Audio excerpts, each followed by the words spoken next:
7th, come away with a run. And, in so many ways, you look at it and it possibly could have been a blessing that it happened that way because, we were on a roll and playing well, and you never want to get comfortable. And it's not like, just things just happen. You got to make them happen. And, so that with that being the last game of spring break and the last game before we started area play, it could have gone one of two ways. And, I thought our plan and our approach and just the way that we were going to pitch Oak Mountain, the way that we were going to our approaches at the plate. I thought we had a good plan going into it. We knew that Heiberger's one of the best in the state. If not in probably the country. To score and make him work for things there early on, I thought that was big for us. So you get, both teams were fortunate to score some runs on Tuesday from some errors. You got them some early and took advantage of them and definitely leaned on them. And then Oak Mountain scored and tied up the game on an error. But it never seemed like your guys wavered. Did you feel that? It just felt like they came back in. We're going to get them back and win this game. No, I did. I thought that the run that we got in the first and our first three runs were completely earned. We had Tobias had a hit with Evan at third base there in the first inning, and we even had opportunity. We had second and third, 2 outs, and hit a line drive to the right fielder to end the first. It felt like that every inning that we went out there, we made him work. We had him up to close to 80 pitches through 4 innings.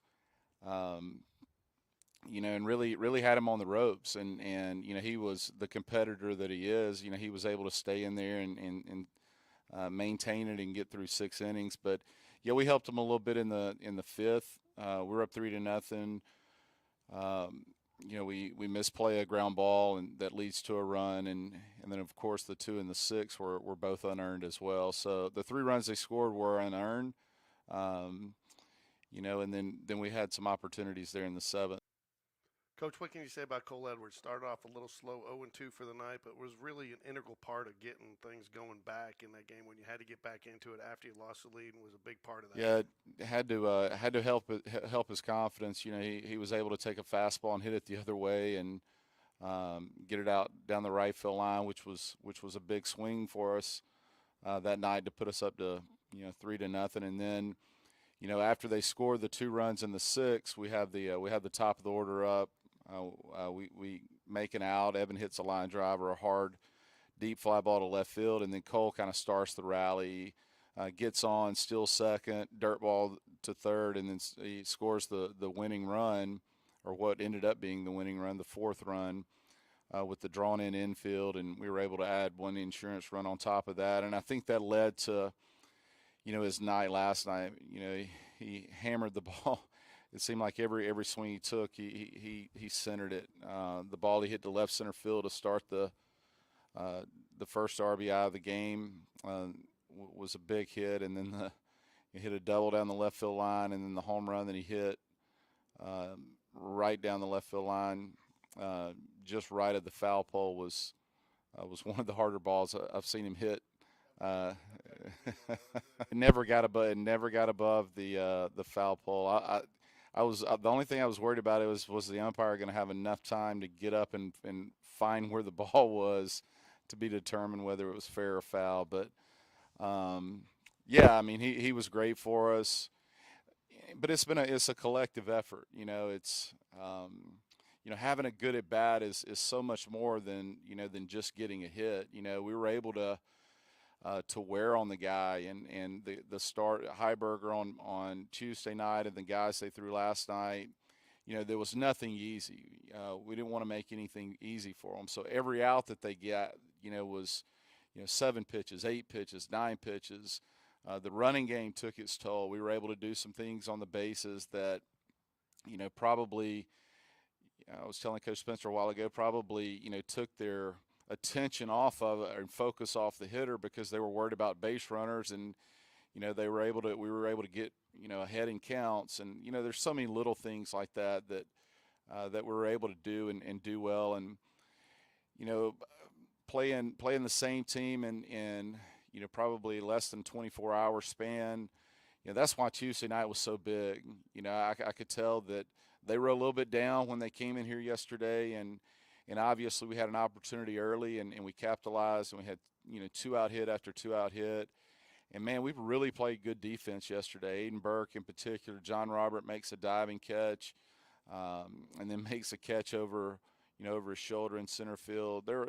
We throw out a runner in one of the innings to end the inning. We played really good defense, and I thought that was big because CJ was just okay early, but I think that allowed him to kind of settle down and get in a groove, and we were able to tack on runs. And, any area game's big. It's huge.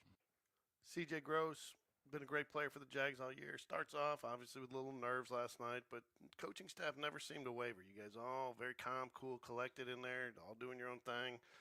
It just seems to be one of the things about this team and this staff is you guys all seem to be almost in each other's head and almost know what each other are thinking, and the staff is just always seems to be on the same page and so cohesive. Is that the case?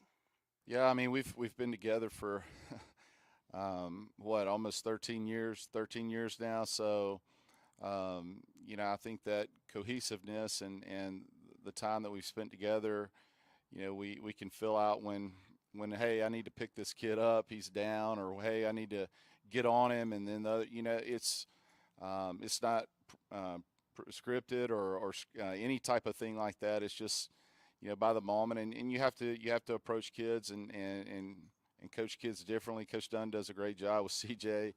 CJ's a different bird. I mean, but he is he's very much a central part of this team. And like I said, after the second inning, I really felt like he calmed down and settled down, and he was really good after that. Base running. This team seems to be very fundamentally sound on the base pass. What does that do to you as a coach with the chances you can take, the calls that you can make? It seems just like knowing that and having that confidence in your runners on the base path, it just seems to open up a lot more doors and avenues for you on the offensive side of the ball. Yeah, I mean, I think that's I think that's a very important part of our offensive plan. We've got some athleticism. We got some guys in the lineup that can run and put pressure and those things. And whereas you don't have a team where you make a ton of outs at the plate and, every out on the so, as well as we've been, I guess, having at bats and those things and swinging it, it makes you a little bit more free to make those type of decisions and gamble a little bit more on the bases. And we were able to do that, whether it be a dirt ball read, a first movement. We had 2 or 3 opportunities on Tuesday night that we stole third base that put us in scoring position or an easy RBI situation.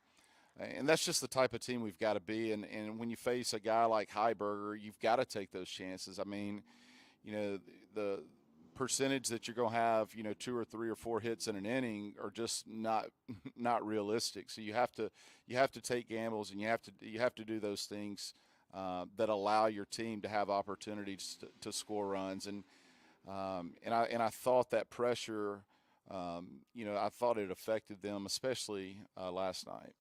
So often as we've talked this year, we've talked about the little things. The guy stealing, Clay Spencer makes a great throw, but the runner got a great jump. By all accounts, he's there initially, but Aiden Burke keeps the tag on him all the way through the slide. Guy pops up off the base just a little bit. Umpire's right there, makes the call, gets the out. You don't do the little things there, you don't get that out, and sometimes that can mean the difference between the ball game. Is that something that you're noticing that your team's really bought into this year? Is the little things? Yeah, I mean, it's playing defense is infectious, just like good at bats, and that's the thing. The first play of the game last night, Aiden Burke had to come and get a ball that was up the middle, was a short hop, and made a great play. And I really felt like that set the tone for us defensively. I mentioned this earlier. John Robert has a diving catch in center field, and they hit one that was over his head, and he went back and caught it over his shoulder. And we had a lot of those. Evan on Tuesday night had several good plays. One that was down the line, then he had to backhand and make a throw to first base. So, those are things that make it fun and make it a little bit easier of a game when you start to make routine and not only make routine plays but make great plays. So you got two of your veterans, two senior leaders, Cole Edwards at first base. Evan Smallwood has made the transition over to third base, anchoring the corners of your infield. As a coach, you got to feel good about having that leadership out there in the infield. But can you talk a little bit about the transition that Evan Smallwood has made to third base this year, as well as what that's meant to the team defensively? Yeah, no, he's been great there, and he played third base for us as a sophomore, and really played a great third base that year. So I feel like that he feels more comfortable over there, and he's done a great job, both he and Cole in the corners. So we're back here Tuesday night at Spain Park against Hewitt-Trussville. Always a tough opponent for the Jaguars in round 2 of area play. Obviously, whenever the students out to pack the park, pack the porch. But talk a little bit about what you expect in this next matchup, round 2 matchup against Hewitt-Trussville. No, definitely. The first thing that stands out for them is just their lineup. They'll have a sophomore left fielder that's committed to Tennessee, a center fielder that's committed to Ole Miss, a junior, the right fielder being a 3-year starter that's a junior college signee. Another one in the infield at second base is a JUCO kid that's been playing for 3 years. So from a lineup standpoint, I think that we'll have our hands full with it for sure. But not only do we got to pitch and play well and defend it well, I feel like we got to continue the approaches that we have, and from an offensive standpoint. But we play really well when we play with a sense of urgency, and that's the thing that we're going to try to impress on these guys over the next couple of days. Like, hey, if we go out there and lay an egg on Tuesday, all this work this week has gone to waste. We've got to continue to play with that sense of urgency. Every win matters. You continue right now. We're fortunate enough that we've got 2 on everybody. Everybody else has got 1 win. So we got to continue, to distance ourselves and by playing good baseball. We can't just show. If we show up, we'll lose Tuesday night if we take that mentality. So we've got to take on the same type of sense of urgency that we took on this week. Great points, Coach, because you put yourself in a position where you control your own destiny by starting off with 2 wins, but that only matters if you take care of business going forward. So anything you want to add before we wrap it up here today on the Jags Den? No, just excited about this week. Looking forward to next week. A great opponent, Tuesday. And then, of course, we got prom on Thursday night, which we're hoping is not much of a distraction. And then a big game on Friday. And so all of them from this point forward, are very important. Thanks for joining us. Good luck Tuesday night, and go Jags.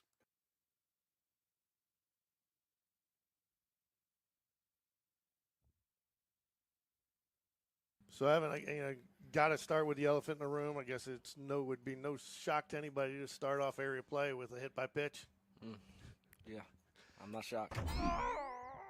Have you gone around of all these years? Have you just upset somebody that they're all aiming at you? Because it doesn't look like you're crowding the plate too much. I guess you just luck of the draw. It really is. This past summer ball, I got hit a bunch too. So I don't know what the deal is, but I'll take it. I'll take it. Get on base any way I can. There you go. Well, one of the reasons I want to talk to you guys today is, every team that seems to be in Birmingham early in the season didn't want anybody at shortstop. Shortstop was was cursed, and you guys have rotated around a little bit, and you seem like you've settled in as a veteran third baseman, like you've been playing there for 10 years, and Aiden's really kind of come on and got some confidence in shortstop. Now, if you guys kind of work together to get that confidence and kind of lock that down, and if so, what did you guys do to kind of help each other through that? We've just been working every day. We do some little drills on our own, like before and after practice. We want to be the best players we can be for this team, and it's picked up very well. So I'm very pleased with our play.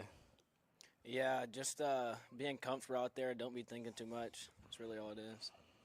And you seem to have had a barrage of slow rollers that you've had to make come in running in and make the throw on the run. Are you going to be able to throw one set your feet when you have to? Because I don't think I've seen you throw one set from shortstop. They've all been on the run lately. Yeah, I'll be good. Slow rollers, sometimes they'll get you, but so far we're doing good.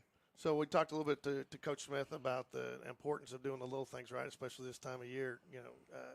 Runner gets a good jump last night, coming in hard. Clay makes a nice throw. It's going to be a close play. You get a great tag on him, but you hold it all the way through the tag like you're taught. He comes up off the base just a little bit, and you get the out. Did you realize how big those plays can be, especially in area play like this? Yeah, every out's very important. So take any out you can get. There you go. So, seems to be some great communication from the two of you. And you guys have not really played much together as far as on Spank Park. I think you guys have played some summer together. But again, some balls down the line, some pop flies, especially before this week, and some tough ones in the win last week. And you guys really seem to be helping each other, communicating them. And you guys just feel – it looks like it feels really natural to you guys out there. Does it feel as natural as it looks? Yeah, it does. Something just, I don't know, we just have a bond. Yeah, we're just always thinking the same thing, always on the same page. We know where the other one's going to be at all times, so it's been nice. So you got Trussville coming up. What you looking forward to in that series? I mean, it's a good program. They're always going to be tough. We got to play well. We got to play well defensively. Got to play clean, and hopefully we can win those 2 games. Aiden? Yeah, just play the same way we've been playing, just like we just played at Mountain, same exact way.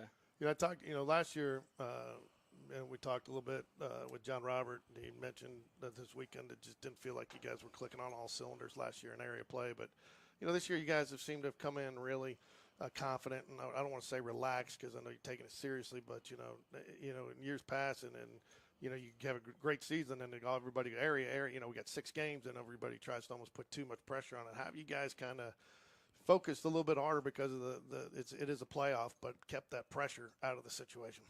Yeah, really just playing every game like we were playing at the end of the regular season, just like it's a normal game. Yeah, it was like he said, just treat it like a normal game. Nothing's too big. Just take a deep breath and just be glad you're out there with your boys playing the game that you want to play. So I got some highlights that we're going to include with this portion of it, but one of the ones I had to put in there for you. I don't know how far you slid down the pass home plate last night for the first run, and then were you hurt because you laid there for a second, or were you just shocked that you scored? I was tired running from first to home. I was tired after Cole's big hit. So. Yes. And then on top of that, fortunately, I don't think you had to run too far when he hit the one over the fence, did you? I don't know how that ball got out. I was.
Testing. All right. Testing. There we go. All right. Looks like we're about to start here. Coaches are at the home plate with the umpires getting a little pregame instruction, as they always do. Overcast day here, but Huskies looks like did a really good job taking care of the field the last couple of days. They said they tarped it for 2 days, so the infield looks like it's in pretty good shape as we get ready to start here. Starting pitcher for the Jaguars looks like it's going to be C.J. Gross. Lineup is going to be sticking with pretty much the same traditional lineup they've stuck with for all of area play. Smallwood leading off. Cole Edwards batting second. Jacob DeBias, designated hitter, batting third. Catcher Clay Spencer. In the 4 spot, Matthew Wedra. In the 5 spot, James Battersby. In the 6, Ryan Cole back out in right field. In the 7 spot, John Robert Thompson. Anchor in the outfield. In center field in the 8 spot, and Aiden Burke rounds it out in number 9 and playing shortstop. So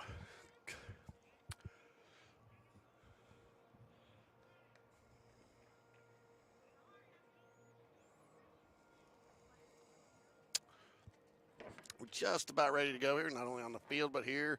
And we're looking for one more chord that I need to hopefully get something else going for us today. But if I can't find it, it's not going to be the end of the world. But I want to thank everybody for joining us on this Friday night. 6 o'clock getting out here was a little bit easier with the traffic. And I think gave the boys a little bit extra rest. We were having prom last night, and I think the main reason, though, was they're trying to get the main reason was to get the field a little extra time to dry. So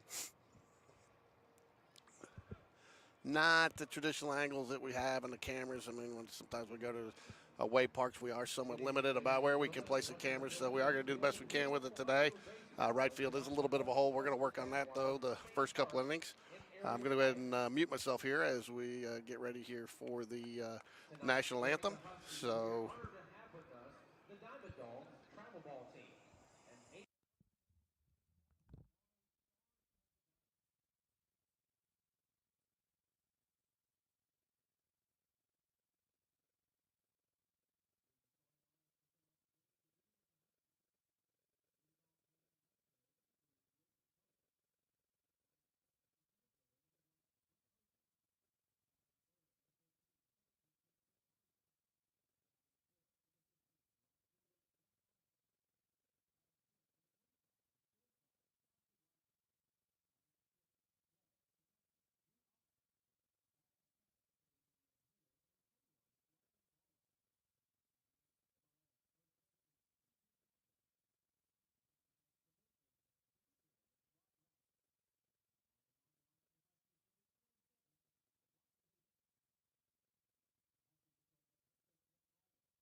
Ron Davis on the mound for Hewitt-Trussville. First pitch, throw goes behind Smallwood. Probably not the start he was looking for. Now, they've been out here for a while. I got out here about 2:45 through today, and they've been here. Whoop.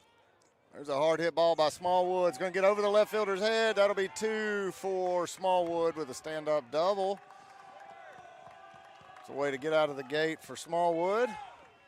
Cole Edwards will be the batter now for Spain Park.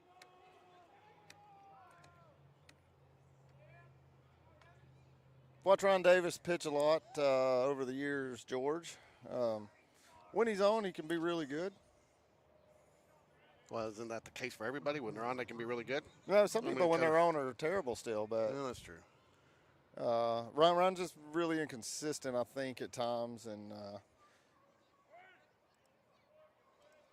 think he struggled to throw strikes last week against Chelsea and exited early. Woo! That's a high zone right there. But Cole knows it now. A curveball went across the letters. We'll go ahead and start off with your favorite topic of the day, which is the umpires. And I know in basketball, this is kind of get into a different zone, a different pool of umpires up here. Is that the same case with baseball? I mean, I haven't followed the umpires situation quite as closely as you do. I think that's a 6-day-a-week job for you. Yeah, pretty much, 7 days. I drink beer on Sundays and think about it, too. No, the guy behind the plate, I believe, is the ump that was in the field against Trussville last Tuesday, or this past Tuesday. So I could be wrong about that, but I saw him going in, and it looked just like the guy that was in the field. Now, he was in the field. He's behind the plate. You can be a great ump in the field and terrible behind the plate, vice versa. So, but, I don't like that high strike. I don't think most pitchers usually don't like the high strike. Mm-hmm. I'd rather get the low strike, and we'll see. But that curveball went across Cole's chest and got called a strike. So anyway, 0-1. Smallwood's on second base. And there's a hard hit ball that's going to score Smallwood and be a double for Cole Edwards. Maybe more. No, he's going to hold up at second. That was that curveball again, and Cole was ready for it this time. Man, I like that. Cole doesn't even. I didn't even have to move the batter on second base. I just leave him there and give us the run. But this time, Susan Walker, if you're out there listening, keep me on my toes here because I've been used to doing home. So all right, here we go. We made an adjustment to the shift. They left the third baseman in place today. But I'll say this. He's only about 1 or 2 steps away from Cole being able to just swipe third pretty easily. Mm-hmm. I would go right here.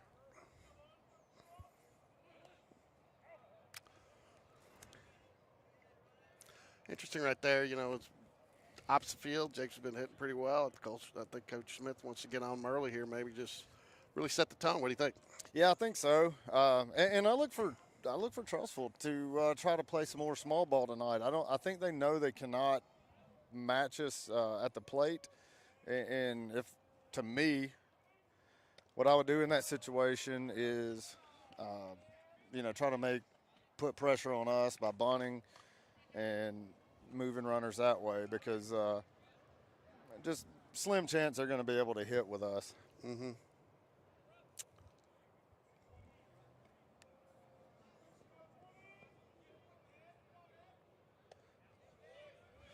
All right, so Ron's throwing a slow curve. He used to have a little faster curve, but it's pretty slow tonight. It's kind of a sweeper.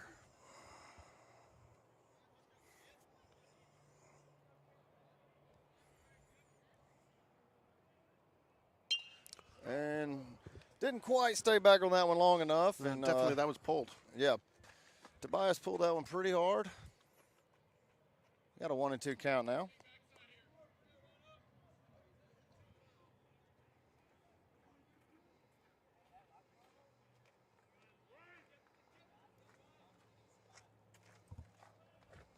It's a good-looking kid right there, shagging balls. All right, fastball misses up, 2-2 now.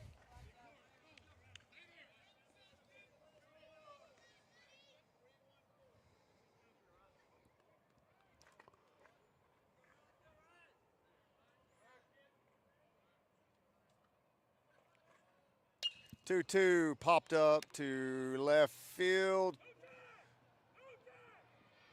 No tag there. I think that ball drifted a lot further out than Cole and Coach Smith were expecting it to. I thought it was going to be shallow left field, and it ended up pretty deep. And I really think Cole could have probably tagged on that one. Yeah, I think it did drift. I did definitely. I mean, the left fielder was backpedaling the whole way there, you know, and I don't think it just kept on He drifting. ran in like it was setting up, and the way it came off the bat, it was high, but it didn't look like it was going to go very far. But nevertheless, Clay Spencer's up to bat.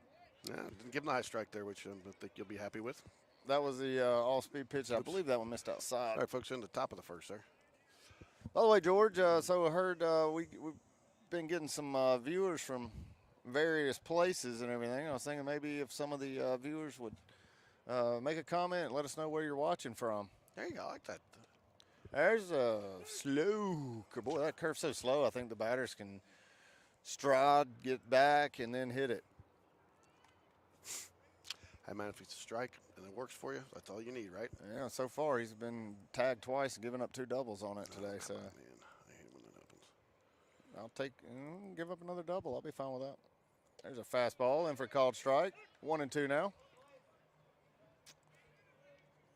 Ron has a pretty good fastball in the 83 to 86 range.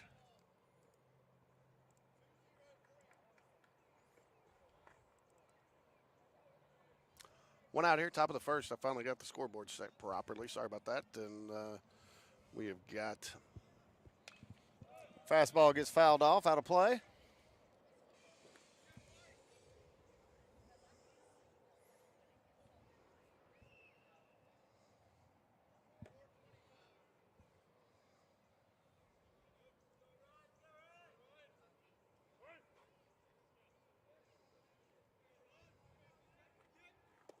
One, two misses outside. 2-2 now. trying to get my wife here with some directions since I'm trying to find her on the map. I guess she went to the high school thinking it was there, but it's middle school. Tell her go to Phil English Field. It shows up on Google.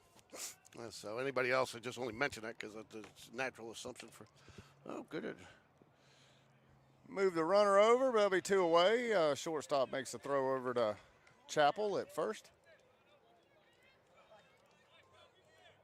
It's 2 down. Jags have 1 on the board. Nice to start. It's always nice to start off the game, take the lead in the first inning. So what do you expect out of CJ today? I know he's going to start for the Jaguars and a little damped up last time. And today seemed a lot more relaxed doing, his pregame routine. And you think just getting that one game out of there, you think he likes pitch on the road a little bit better than at home on something like this? CJ's CJ. I talked to him in the bullpen before the game, and he was, by the way, got Matthew Weeder up to bat. Cole Edwards on third, 2 away. Curveball in the dirt, back-to-back curves, 2-0. But, he was amped up like he always is. He was looking at his clock, throwing 4 plyo balls, and looking at his watch, throwing plyo balls. He does his thing. He has his routine. I expect he's going to come out here and throw strikes and pound the zone. CJ's going to do CJ. There's a fastball in the dirt. 3-0 now to Weedra. Yeah, he does his thing, and he does it every time. So he's going to give them some pitches to hit. They're going to have to put it in play, but he's going to mix his pitches up well. 3-0 for a called strike. 3-1 now.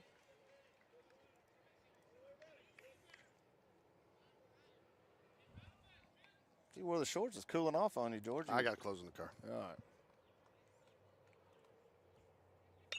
And there is a ball to the first baseman. That'll be the 3rd out.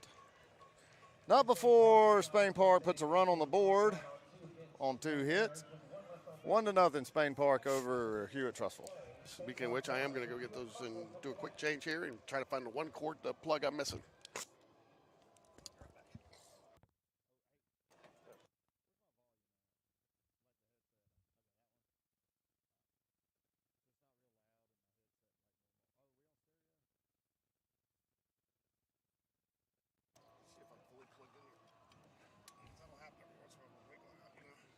Hello.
Pope up to bat for Hewitt-Trussville. C.J. Gross on the mound.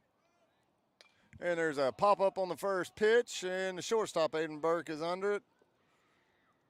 Makes the catch, one away.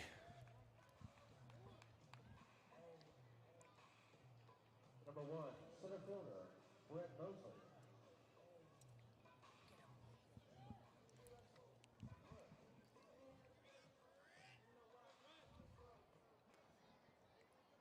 Lefty Mosley is up to bat now for Hewitt.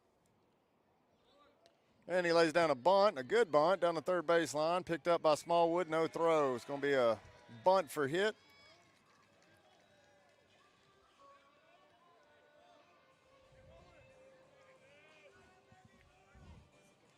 Number 13, second baseman, Kirk Kaiser. Kaiser up to bat now for Trussville. One away, Mosley on first.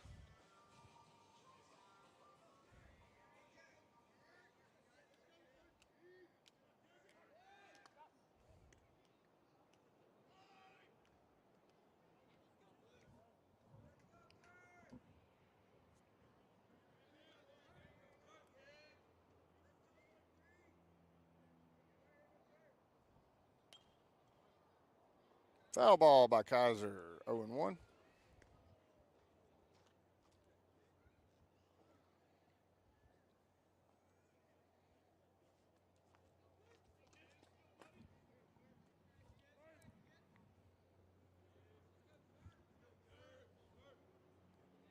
Mosley takes off, throws in the dirt, and he's safe at second.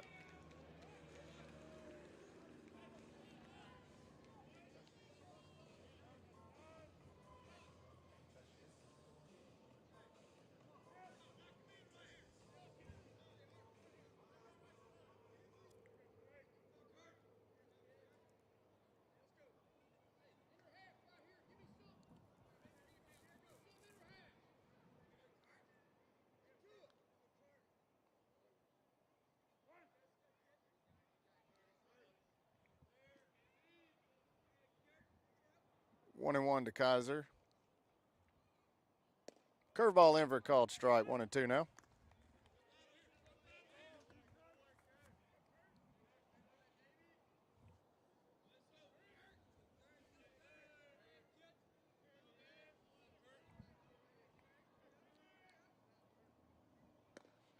Fastball misses up. 2-2.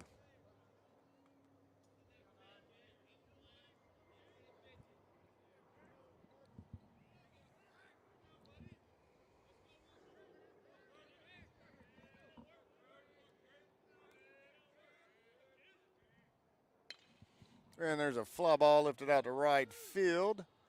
Ryan Cole's under it. Mosley tags and makes it to third base. 2 away.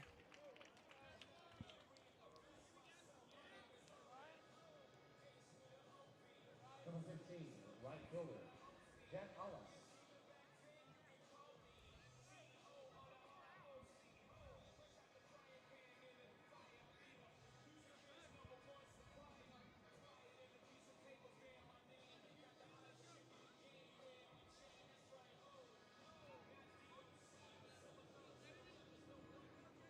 The right fielder, Ollis, is the batter now.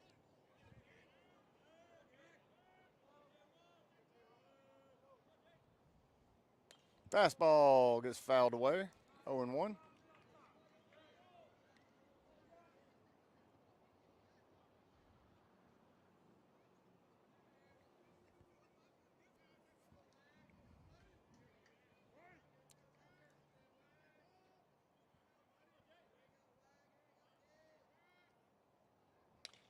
And there's a ground ball. It's going to get through, score a run for Trussville. They'll even it up at 1-1. Number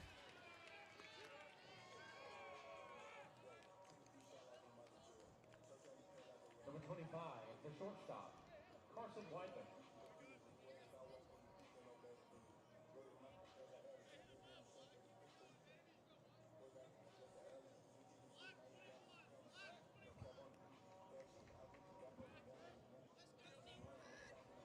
Weidman's up to bat now.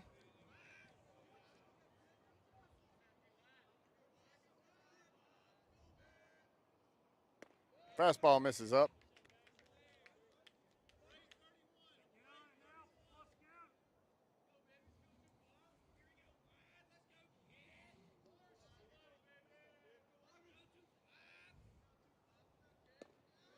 Another fastball misses high.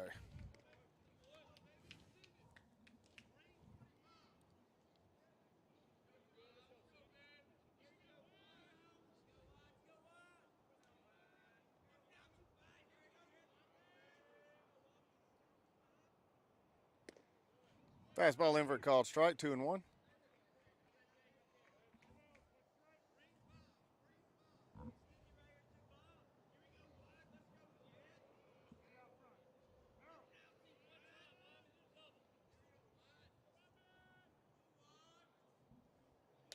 And there's a ground ball. That's going to get through for a base hit.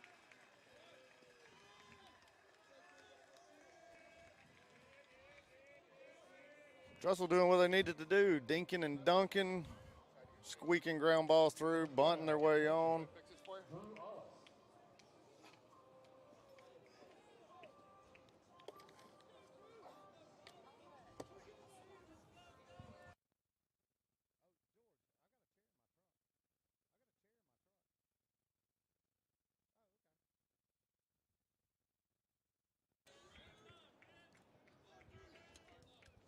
Catcher Ollis is up to bat now. Weidman on first, Ollis on second. I left you for 2 minutes and you couldn't control things for me. Well, they did exactly what I thought they were going to do. Dinking, dunking, getting ground balls to squeak through. Got a bunt down for their first hit. But 2-run score now on that double that just got by Smallwood. Not a hard hit ball, but squeaked its way down in that left field corner. Mm-hmm. He laid out for it, just couldn't get the glove on it. So,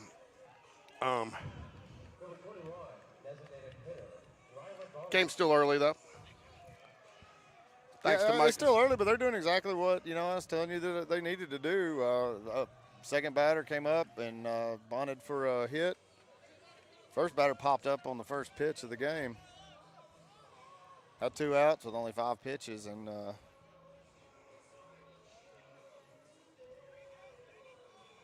be honest, I don't really know what Dunn's saying here. I mean, more than anything, he's just probably got to calm him down, tell him, like, they're not going to keep getting weak ground balls to go through.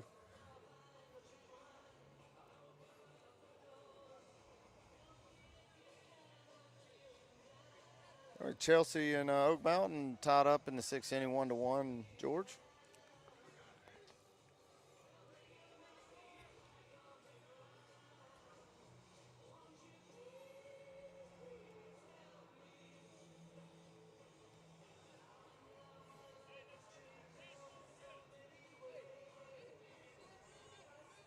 Designated hitter number 21, Riley Barra. Have you ever seen CJ work a chewing gum the way he's working it tonight? No, man, that thing's getting torn up. I mean, his jaw muscles are going to be 4 inches wide by the end of the night. All right, 3-1, Trussville over Spain Park here in the bottom of the first. Foul ball. Yeah, so, and I'm going to be honest here. Everything they've hit has been a fastball. CJ does not have a great fastball. And it's also why he's usually better later in the game once he mixes it up. His fastball's a lot better after his curveball or changeup. There you go. Dunn understands that. He's going to start mixing the pitches up quicker now. I thought Dunn's done a nice job of really finding that right time to get out there and just kind of not going too early to put too much pressure on him, but not letting him go too long where it gets past the point of no return. Right. And I'll say this too. That's CJ misses with that fastball up in the zone there. Your count goes to 2-1. He has missed with his fastball a lot up. I think mixing the all-speed stuff in now earlier than I think Dunn really likes to is probably going to be what it takes here to. There we go. Fastball misses down. That time overcorrected. 3-1.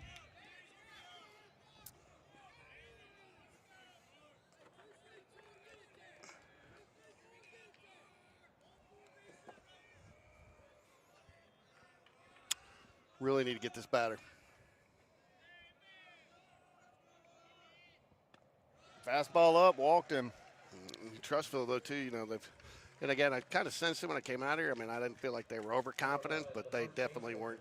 When Oak Mountain came in for that second game, you just felt like they were just a little deflated. Whereas Trussville today, when they were going through their normal routine and felt like they were excited to play. Yeah, I'll be curious what happened this week at practice because talking to a lot of the parents after the game the other night, they were all talking about the team wants to quit as a group and not even play ball anymore. And there's a pop-up, should be the third out. Ryan Cole's under it. And there we go. Dead Not zone. before Trussville dinks and dunks a couple of ground balls through and gets up 3-1.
All right, we're back. Battersby's a batter.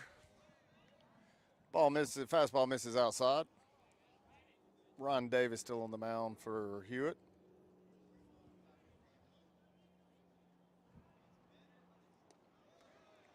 There's a curveball misses off the plate, 2-0.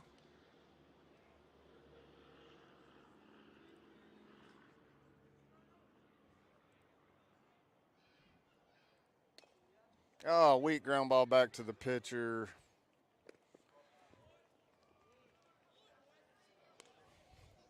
Number 10, right fielder, Ryan Cole.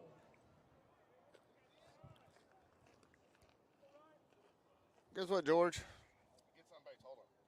If I can find this damn setting.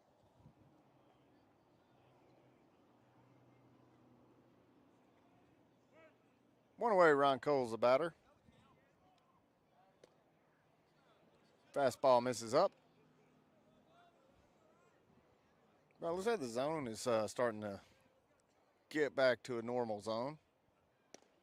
There's a fastball right down the pipe for strike one.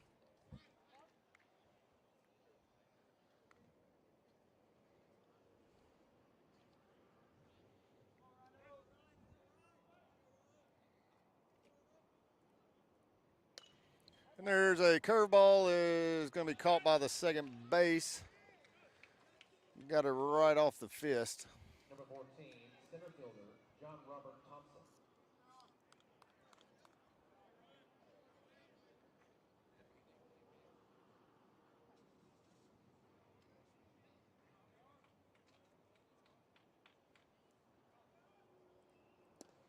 Fastball misses down, 1-0.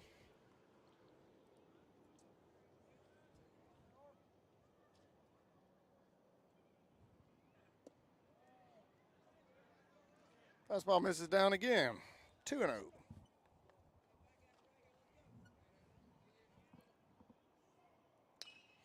The ground ball by JR to the shortstop, and it's in the dirt, makes it to the fence. JR's going to second base easily.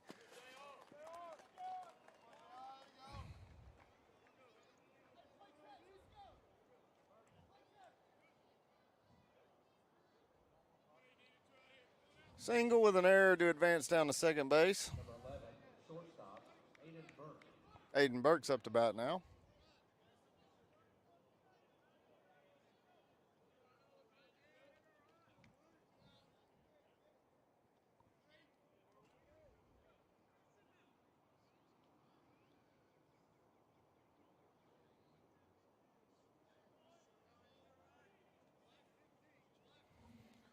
Burke and Davis played on the same travel team together for the last 3 or 4 years. Curveball in for strike one. This is a situation the Jags really got to take advantage of and get 2 outs here to give you a freebie to get to second. Get this run there. You just feel a little bit better. Well, I'll tell you what, too. I can already tell our guys are really sitting on this curveball. It's a slow curve with not a lot of break. I think there it is again. Ooh, come on, Aiden. That's the one. I don't think he's expecting two of those in a row. He keeps throwing that a lot, though, especially the top 5 or 6 in this lineup are going to do what they did in the first inning.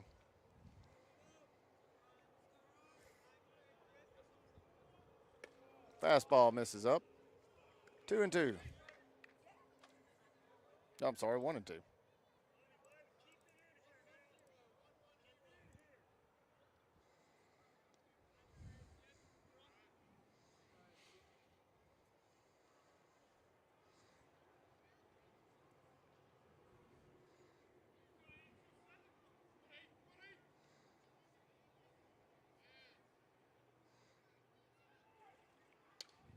There's a foul ball going to get out of play, I think. All right, catcher made the catch. That'll be the third out. Strands, J.R. Thompson on second base. No runs as we go to the bottom of the second inning. Trussville 3, Spain Park 1. And one left on base. After 1.5 innings played, Hewitt-Trussville 3, Spain Park 1.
All right, Gross back on the mound here.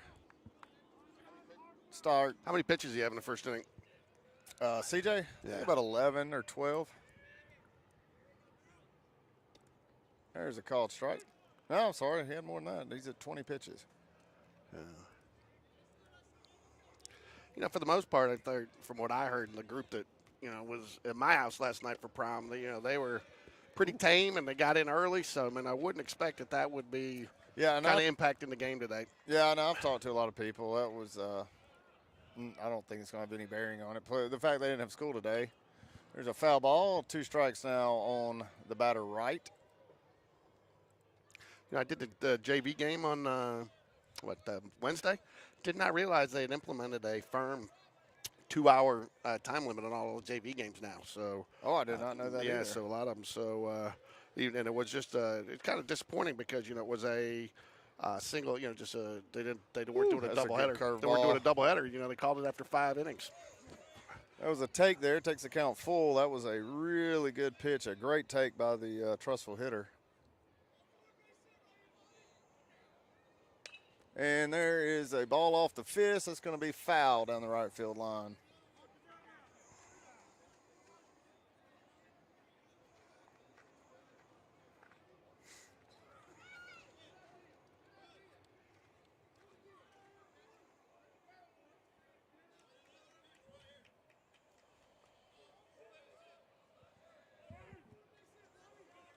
Here's the 3-2 delivery. Fastball misses up, and that'll be ball 4. Second walk of the game so far for CJ. Not, I don't know, maybe CJ's still somewhat of a young pitcher. He's had some good games on the road this year, though, so I didn't feel like him pitching on the road would have a big effect on him. I know a lot of people felt like maybe him going at home and letting Lucas go on the road would have been the better decision, but I really don't think so. I don't really think it matters. I mean, he didn't look, the first game last week, you could definitely tell he was amped up and really charged up, ready to go. And, again, nothing wrong with that, excited. But today he really seemed to just not quite pulling down as much. And Trussville's, they came ready to play, which I think we expected. Well, it looks like they changed up what they were going to do. They're playing a lot of small ball, tried to bunt right there, fouled it off.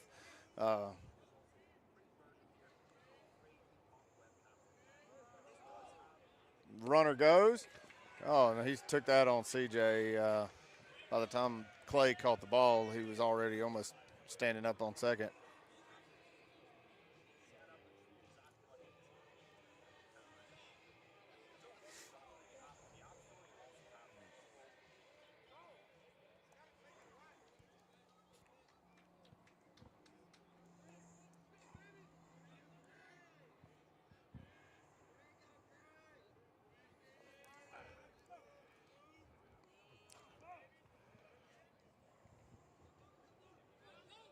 Pope's a batter for Trussville.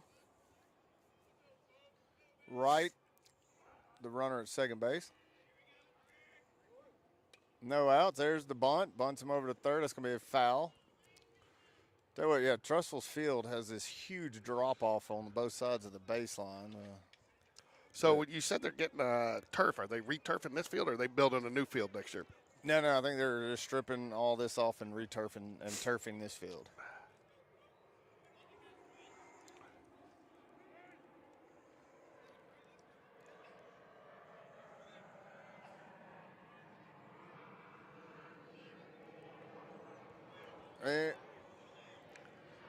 Try to pick off play to second and didn't get the throw down, and it gets out into right field. I'm just going to go ahead and say it. I mean, this is as bad as I've seen us start in a long time. I would like to say that the prom last night didn't have an effect, but I have not seen our guys play this flat. And I'll be honest, I hate to say this, but this is not a team we should be struggling at any point against. And we're just doing a lot of self-imposed. But again, not past the point of no return. I mean, still plenty of time. And Oh, yeah. That was a good-looking curveball that did not get called strike. Must have been outside. Oh, he said it was an inch up. He just told Coach Smith. He literally said 1 inch. 1 inch. 1 inch. It was across the belt, although he's called one. And there was a foul ball on another bunt attempt. They're trying to bunt the run in. Yeah, what I told you. They're going to – I did not talk to Malden before the game. He didn't tell me they were going to bunt all night, but you just have a feeling that he's at least good enough of a coach to know they're not going to beat us hitting the ball. I did talk to him a good bit. He was actually pretty interested in the what we're doing and the streaming, and he's actually expressed some interest in. There you go. Fastball called strike 3. It's actually a very nice conversation.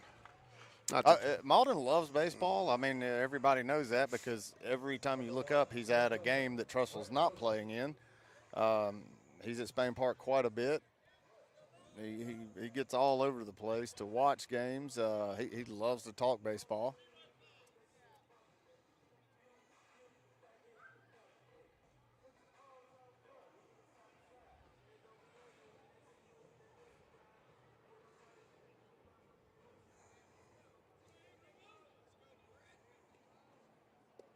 Fastball misses down to Mosley. Mosley bunted his way on last at bat.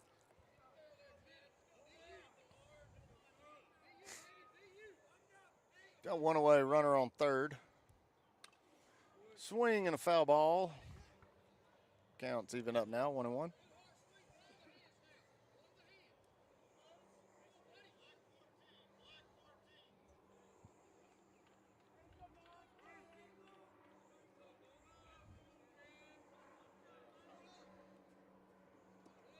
Curveball in the dirt. Nice block by Clay Spencer. Keep it in front of him. Hold the runner at third.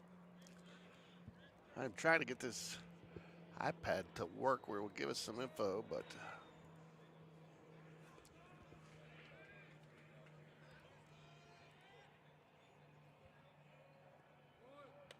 And another bunt attempt. I sent you the game. I can't remember the teams, but I guess you watched the game the other night. The two college teams were down, scored those 8 runs in the bottom of the inning with nothing but bunts, pretty much. That, and that's looks like, it's the smart decision here. Make us make plays, make us field bunts, make throws. Couple of mistakes, and you score runs. There's a fastball, strike 3. 2 strikeouts in a row now for C.J. Gross. I will tell you that is one thing that you do take a little comfort with on CJ is he does get stronger as the game goes. So if he can find it, and settle in, then you just got to get the bats going. His sequence is changing up now. They're in the second time through their lineup, and Dunn has done a great job changing up the sequence, throwing a lot of curveballs early in the count, and both of those strikeouts were called strikeouts on fastballs. They were right in the zone. They couldn't pull the trigger. They were sitting on curveball after seeing 2 or 3 off-speed pitches in a row, and the curve and the fastball. That's what I was saying earlier. CJ doesn't have an overwhelming fastball unless it's coming behind a lot of off-speed pitches. Then all of a sudden that 81 to 83 looks a lot faster. And there's a foul ball on a fastball, evens the count up 1-1.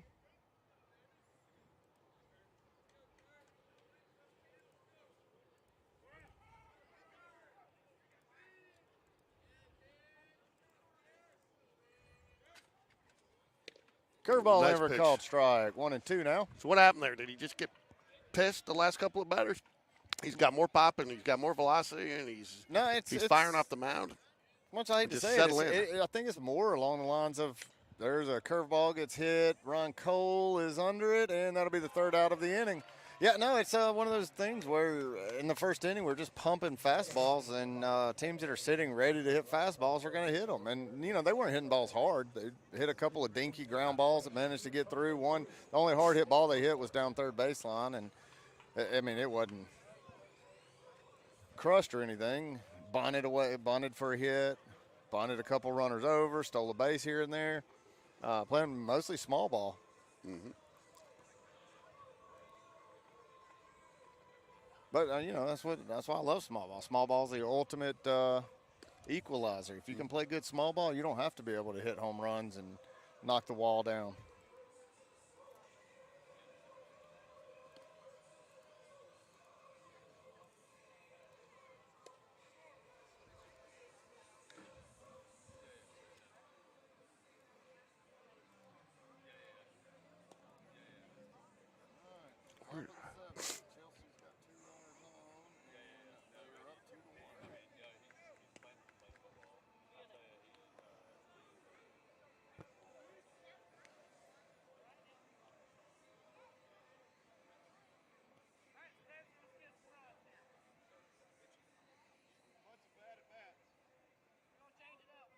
Third baseman, number 7, Evan Smallwood.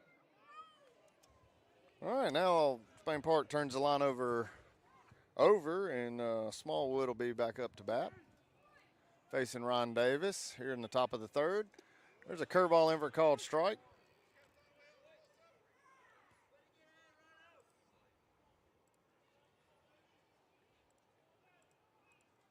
Another curveball. So, and they're going to do the same thing.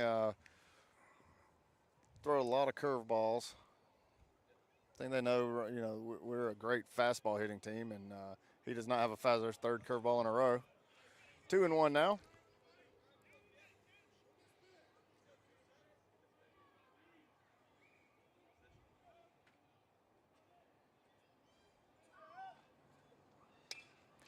Fastball, and that's going to be an error on the 3rd baseman. Let's see how they rule it. I'd rule that an error. It's a hard hit ball, but bounced right off the palm of his glove. So Smallwood reaches, though, no outs, and Cole Edwards up to bat. If I'm Cole Edwards, I'm sitting on a first pitch curveball. Yeah, again, but he. Yeah, I'm not Cole Edwards, and Cole Edwards does not usually swing at a first pitch curveball. Got something interesting to show you next week. All right. So a little graphic I put together, but don't want to get ahead of ourselves, and it has nothing to do with winning games, but just something I thought was interesting. So we can talk about it in one of the 2 games next week.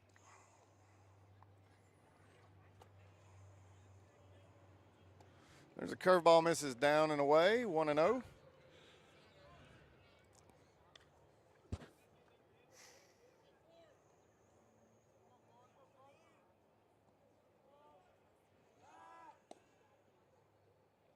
And Vestavia drops the game to Hoover tonight, 5-2. That started pretty early to get that game over. Well, they have 2 games to play tonight. They have a tiebreaker game, so they started at 4:30. And there's a ball hit to the third baseman. He gets the lead out at Smallwood at second, and throw wasn't in time to get Edwards. It's on the fielder's choice. Edwards reaches. Jacob Tobias is up to bat.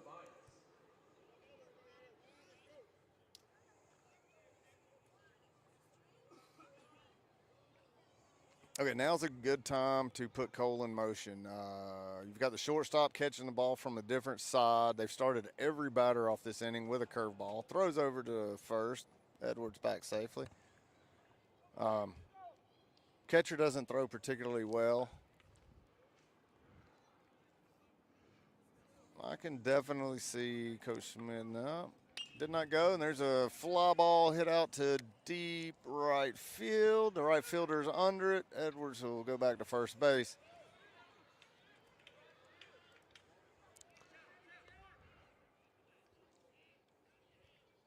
Well, 2 away now.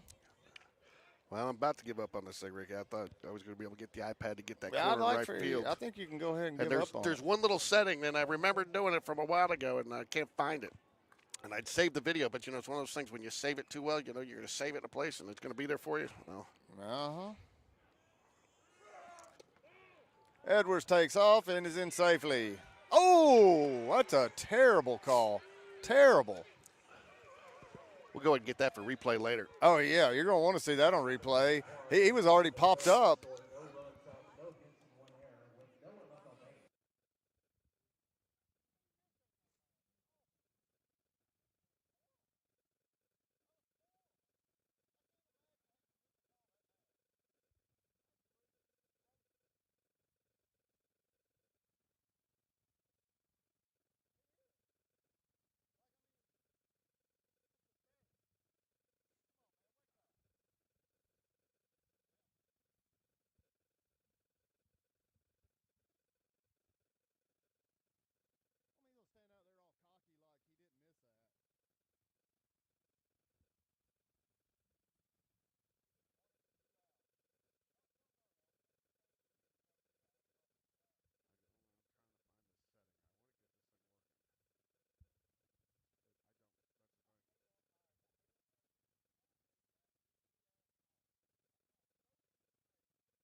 All right, we're back here in the bottom of the third. Jack Ollis is the batter.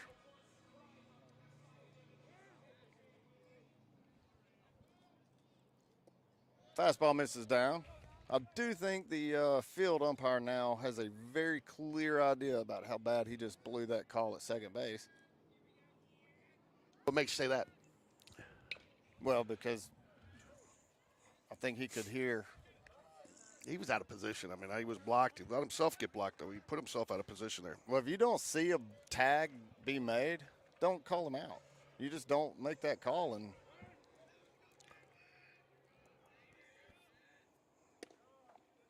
A fastball for a called strike. 1-2 now.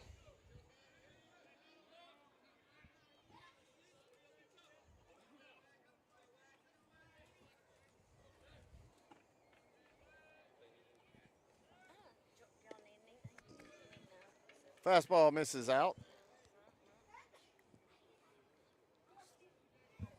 No, you're good.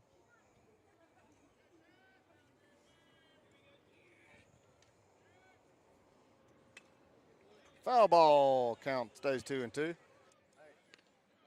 gonna move anything for anybody to see, move something for that board on. That's the see, because that was the worst call. The tag didn't come this close to him. He was already popped up, and the tag he was standing way out of position. There's a 2-2, and there's a fly ball out to J.R. Thompson. It will be the first out of the inning.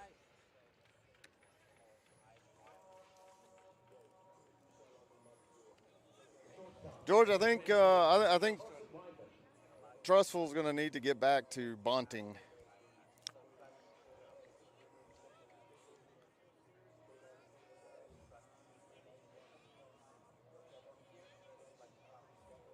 The more bunts, the better for them.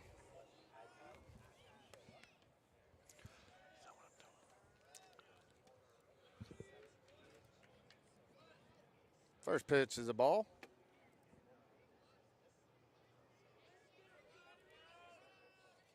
Gross pitch count got up pretty quick there. It's at 48 now. There's a called strike.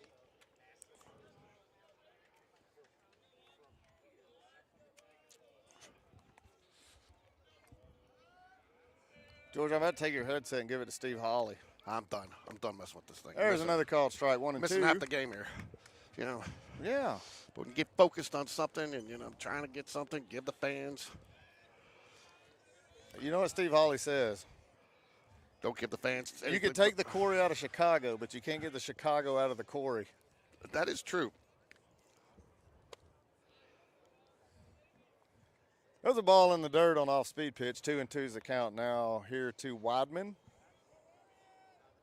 Is it Weidman or Weideman? Weideman, I think. They did have some of their. There's strike 3 on the curveball. And we got 2 away now.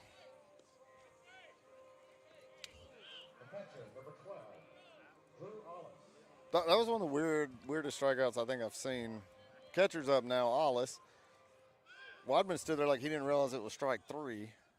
But he didn't seem to have an issue with the strike because it was a curveball right down the middle. There's a ball misses out.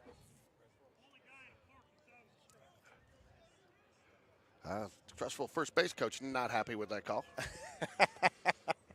It looked like a good strike. Yes. Another strike. CJ seems to be. I'm not going to say it. Yeah, you better shut your mouth. We don't need you putting the Corey jinx on anybody tonight. Hey man, it was off the other night. And there's a ground ball up the middle, fielded by Burke, and makes a throw to Edwards, and that'll do in the inning. Do it for the third. No runs, okay, no if hits. I don't get it here in between innings, I'm done. 3-1 going to the top of the 4th inning. Spain Park down to Trussville.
All right, Clay Spencer's up to bat. 2-0 count now off Ron Davis here in the top of the fourth.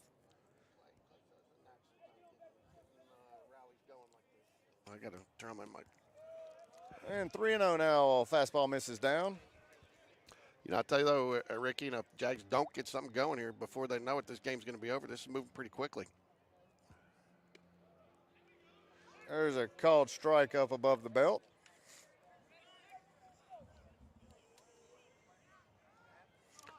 I think David Spencer's having some Fritos out there with the umpires. Seems to be talking to him a little bit. And that one, Clay stopped. Yeah. Make sure that ball in the dirt got called a ball.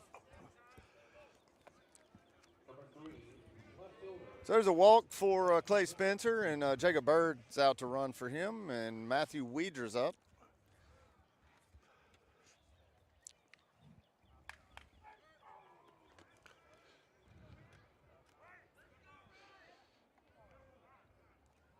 Pitch running at first base, number 27, Jacob Bird. Jacob Bird's been nice on the base pass. Really been an asset out there. And there's a hit by pitch. Weidra takes one curveball off the elbow. Which mean Evan Smallwood? Not Smallwood, buddy. Not sure we call many hit by pitches that aren't. I'll tell you what, Battersby, this would be a good opportunity here for Battersby. You got no outs, runners on first and second, and Battersby is not happy about his first at bat. He I think got fooled on an off-speed pitch and hit a weak grounder back to the pitcher. You know, that's how baseball goes. Bats can just go cold. Sometimes pitching, but this is not the type of pitching that our bats don't usually rack pretty hard.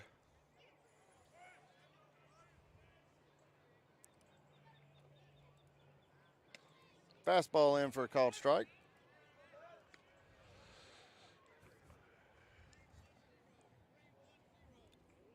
Davis has been pretty efficient so far. You know, he's not really, other than, you know, he's either been a 4-pitch walk or he's. Well, yeah, last Seems to have two been ahead. innings he got his pitch count down because he was up. He was up around 30. He was over 30 in the through 2 innings. So. Jags, nice opportunity here. Nobody down first and second, but I probably just jinxed it there. But and I agree with you. Battersby. They turn a triple play. I'm gonna escort you out of the ballpark. Yeah, but Battersby was definitely not happy, and he's been hitting the ball well. So you know, wow. Ball misses down. The catcher catching it down at the ground and then pulling it up didn't fool this umpire. No, it did not. I bet their first base coach is over there yelling about it though.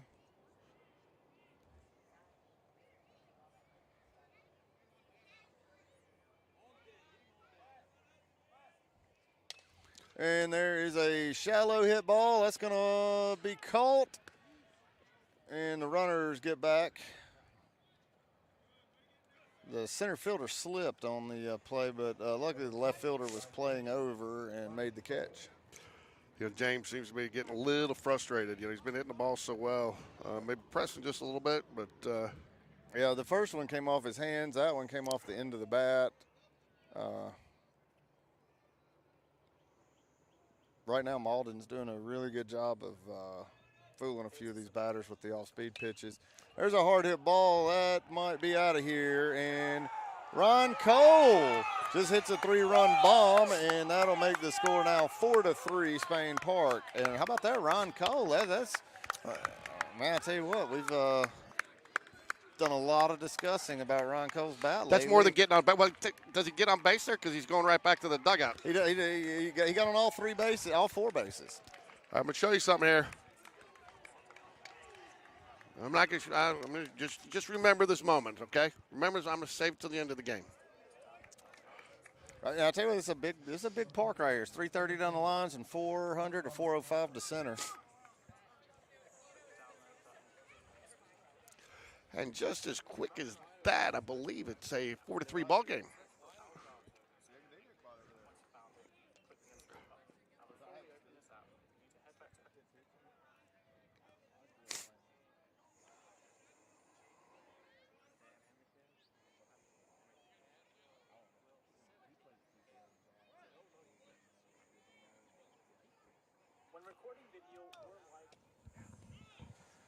There's off-speed pitch misses to JR. It counts now 1-1.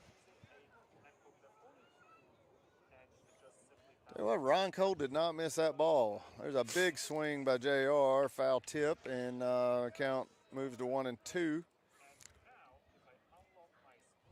I had that backwards. And the curveball is down the right field line. It's going to be a tough play. It may be foul. Oh, wow, great play what a by the catch. second baseman. Phenomenal play. It was in foul territory. Made this sliding catch to make the play. That'll be 2 away. And that'll bring Aiden Burke up to bat now. Was even more impressive. He's doing that with 2 other guys around him, which you couldn't see on the camera, and nobody really called it there. And he went and slide and made the catch. Oh, you didn't get it. You didn't get that on camera? No, that's what I'm trying to do. Oh right my now. gosh! Of course not. I'm spent half the game trying to get this third camera to work. There's a curveball up over Aiden's head.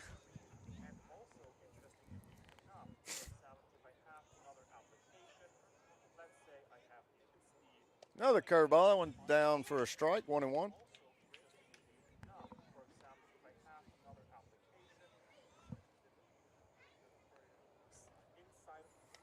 Another curveball. Well, just going to pound curveballs here. Matthew found that nice balance. We talked about it a little bit at the beginning of the year where they want him to see more pitches, and he kind of got a little over-aggressive looking at so many pitches. But since he's kind of swayed back to get that balance in the center, he's really been, again, use the word balance the third time in this sentence, but he's really been a balanced hitter this year. Maybe not going as much opposite field that, we were talking about Matthew. You were talking about Matthew Weeder, I thought. Oh, okay. I was talking about Matthew Weeder. I'm sorry. Well, we just got about 6 hits to opposite field. There's strike 3 called on the fastball. I think Aiden got 4 or 5 off-speed pitches. But, see there, he slipped up through an early count fastball to Ron Cole. Ron Cole tattooed it, and he's just going to stick with the curveball and only throw fastballs when he's, thrown 3 or 4 off-speed pitches to batters. That 83, 84 mile an hour flat fastball down the middle is How many pitches is he at?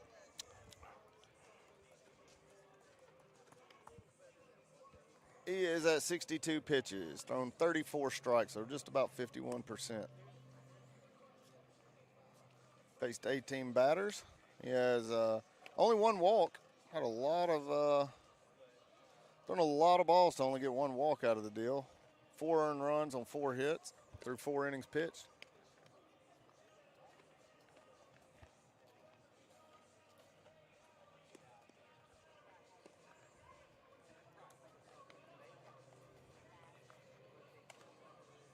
I can imagine, though, right now that Coach Smith is talking to our hitters about sitting on curveballs a lot more than normal.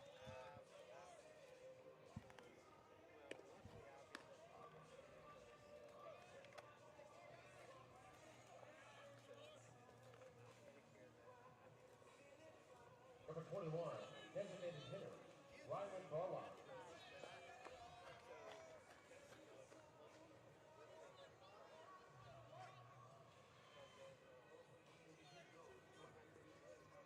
So you have a good week, Rick. It got a little rain in there, so I know that probably wreaked a little havoc with the landscape business. But the best thing about having a lot of rain, there's a pop-up to center field. J.R. Thompson is going to have to jog a couple steps in to catch it.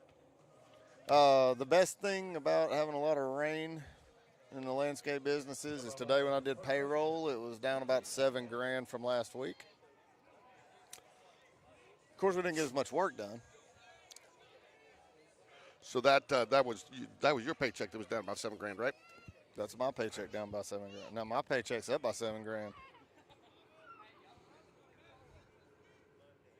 If payroll dropped $7,000, that's $7,000 extra for me. There's a great play by Aiden Burke. Makes the play from deep in the hole at shortstop. Make a great throw to Cole Edwards. That'll be 2 outs now. He fielded that 7. He knew he had to get rid of that right away. And he did it so smooth. I mean, he was so smooth right there. Well, I mean, I've watched Burke for years, and that's just, like I said, we talked about this a bunch this year. The errors that he had early in the season, none of them were lack of skill. They were all him trying to do a little too much, force a little, everything was over-rushing throws and stuff like that, but he's really settled in and kind of taking his time a little bit more. As quick as that was him taking his time.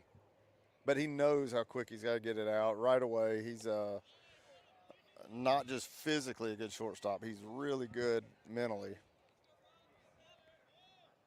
You know, and obviously the coaches know it because even when he was, you know, having 2 or 3 errors in a game here, you know, back-to-back games and stuff, they never made a move.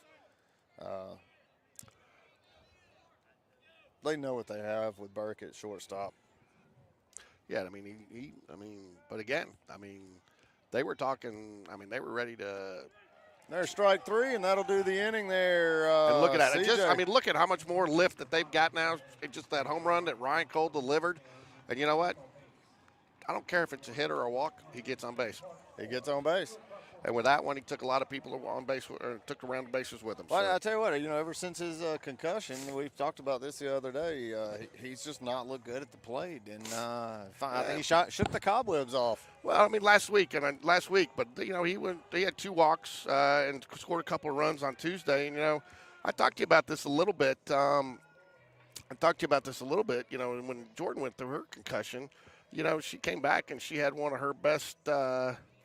She had one of her best games ever. You know, scored I think 18 or 21 points, and then went just a little bit. And I think just there was still some, not that she shouldn't have been playing, but just a little, like you said, some cobwebs that you still got to knock off. And you know, that's one of those things with the concussion. You can't see it. You know, it's not like an ankle sprain where you can see there's still some swelling there. You need to go get some treatment. It's one of those things that sometimes you got to work through it on your own. And again, the worst thing you can do is get frustrated. That's the worst thing you can do for sure. All right, so I'll hit you up with something. Through 4 complete innings, Ron Davis, 62 pitches. C.J. Gross, 62 pitches. There you go. Well, I've officially given up on this, and we will try it again. But again, it shouldn't be an issue. Should not be an issue at the next game. But C.J.'s only got 1 earned run today.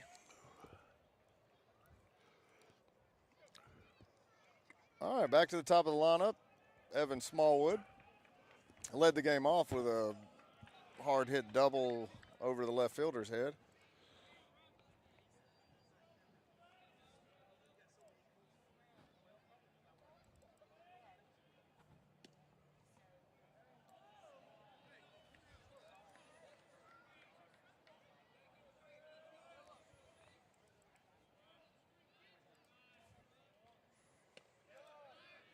There's a called strike, 2-1 now.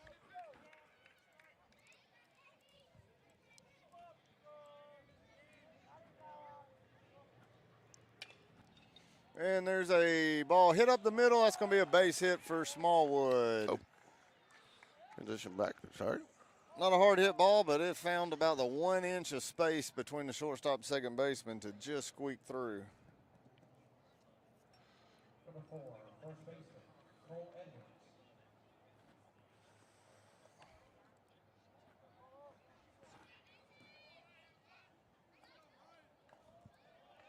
Cole Edwards, the batter. There's a curveball, misses low. You're in the top of the 5th. I mean, this game is cruising. You don't, by chance, have an Oak Mountain Chelsea score, do you? Are you even listening to me? Sorry, reading a work email. You know, this isn't my only it's not job. work. It's Friday. This isn't my only job. This is your highest paying job, though, apparently. I own a company, George. I know. We're getting ready to tell everybody. I just No, but you know what that means? What? There's a curveball at his ankles called for a strike. That means that I'm never off work. Oh, trust me, I know. I've been there. But I owned a brewery, so at least when we were at work, you still could get a beer. What brewery did you own? In Dallas, down in Deep Ellum, in '98 to 2001, the Main Street Brewing Company. Oh, how about that? Yeah, we sold it, and Were you the brewmaster? No, I was, but I learned how to brew beer, and I, crawled around in a lot of tanks and shoveled the mash out of the mash tun, and so I've wheeled many a kegs right down the street to some bars and restaurants because where we were in Deep Ellum was much like 5 Points. There's a all-speed pitch there for a called strike. 1-2 now to Cole Edwards. Called it my graduate degree. And there's a, I don't really know, that might have been a slider attempt or something there. It was down and out. Looked a little faster than the curveball, but not much movement. There's a throw over to first. Smallwood back safely. Thought he might be going there. You know, being aggressive call with Cole Edwards at the plate, but again, 2-2 count. Cole gets. That was a nice move there by Davis with a quick throw. Caught Evan being a little lackadaisical, taking his lead there at first, and just about got him. He was back safely though, and luckily the umpire didn't miss that call. A fastball fouled off. Sorry about that, George. No, that's fine. I figured I'd work an inning here for you since I've been trying to get the technology. All right. I imagine Smallwood's going here. We're going to see a curveball from Davis. So far, Cole has not liked either curveball he's thrown him. There it was. Smallwood didn't go. Curveball misses off the plate, 3-2. Send him here. You didn't send him 2-2. I know naturally you're going, but with nobody out, do you take the chance? I mean, Cole very rarely strikes out, so I think you're probably pretty safe. But, again, you don't want that line drive double play either. If he strikes out, it's going to be on a curveball. Oh, he struck out. Just about picked off Smallwood there. That was some sloppy baseball. This is the kind of stuff we haven't seen much out of. I haven't seen it all out of this team this year. Maybe go back to the Stanhope Elmore game, which was the second or third game of the season. But since then, I hadn't seen us do a lot of these self-inflicted errors. What's going on there? The umpire talking to the Jaguar dugout? I do not know. Tell you, that's one thing that has been a couple of games, and you like to talk balls and strikes. So, there are a couple of games that Jaguars were pretty clearly lifting each other up, celebrating, not rubbing in the other teams, and the umpires shut it down very quickly, which I didn't understand. There still should be an opportunity to have a little bit of fun especially if you're not, disparaging or degrading the other team like a team that we did face this year. All right, Smallwood takes off there, and he is out. Perfect throw there. Hollis has not looked good throwing the ball in the first game. And no, he didn't have a good throw against Edwards earlier when Edwards was safe and got called out, but that was a perfect throw. It was. It was a bad pitch to go on right now. Well, you know what, though? It was the first time he's thrown a fastball on the first pitch, and I can't, you can't say anything. But I think Will's been watching what I've been watching, and every first pitch has been a curveball, and he guessed wrong right there, I think. Yeah, but, I think, too, did a nice job setting up that out with the pickoff moves that he had. I think it shortened Smallwood's lead just a little bit because he did have a couple nice moves in there. And maybe shorten that by about half a step, which is about what he was out. And, again, have not seen the catcher make those types of throws all in this series, but I guess he's making them today when he needs to.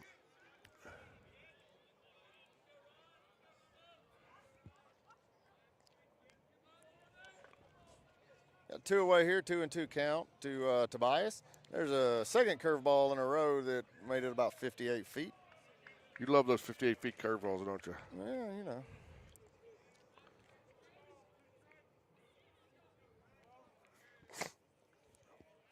Oh, they are 3-2. And there's a hard hit ball to be a base hit down the right field line for Jacob Tobias. So with 2 outs here, got another runner on.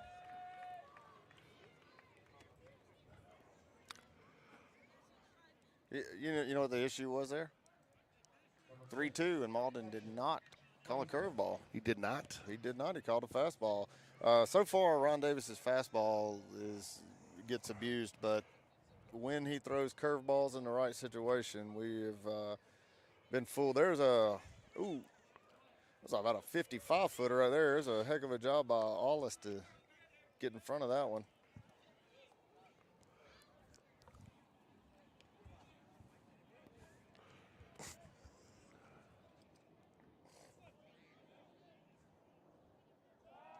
Another throw over to first.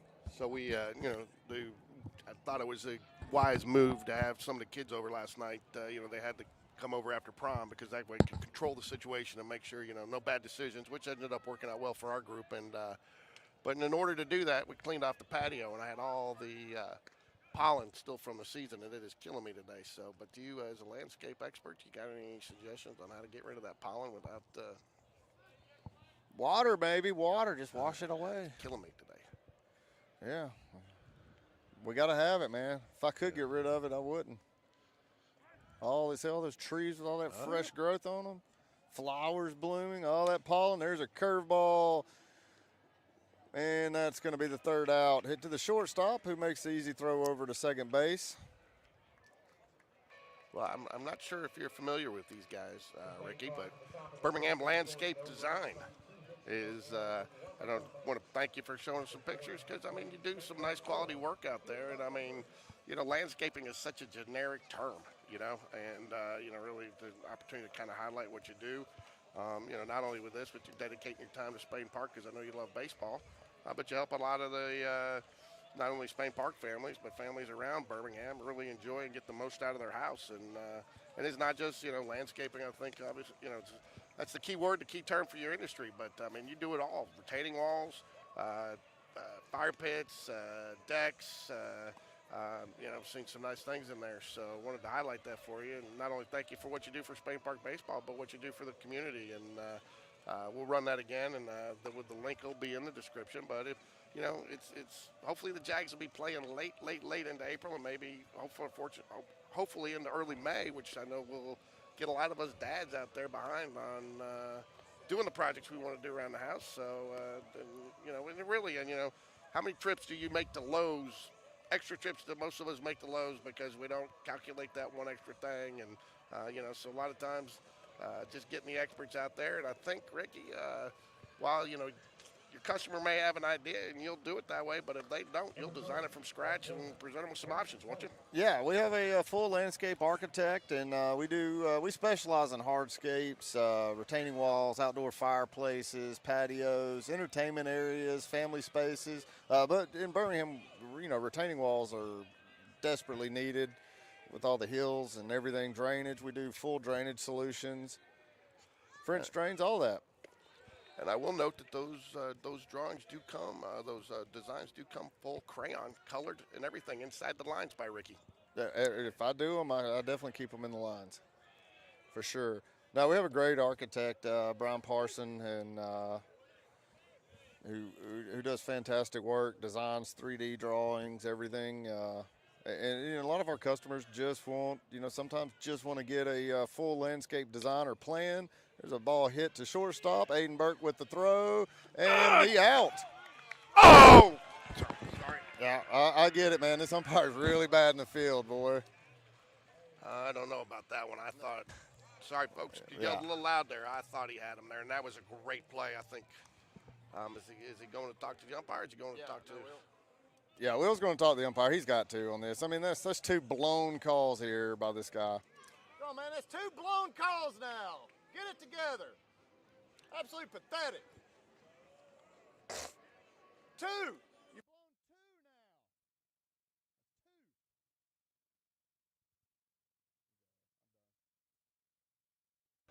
You know, this is one of the reasons. Hold on a second.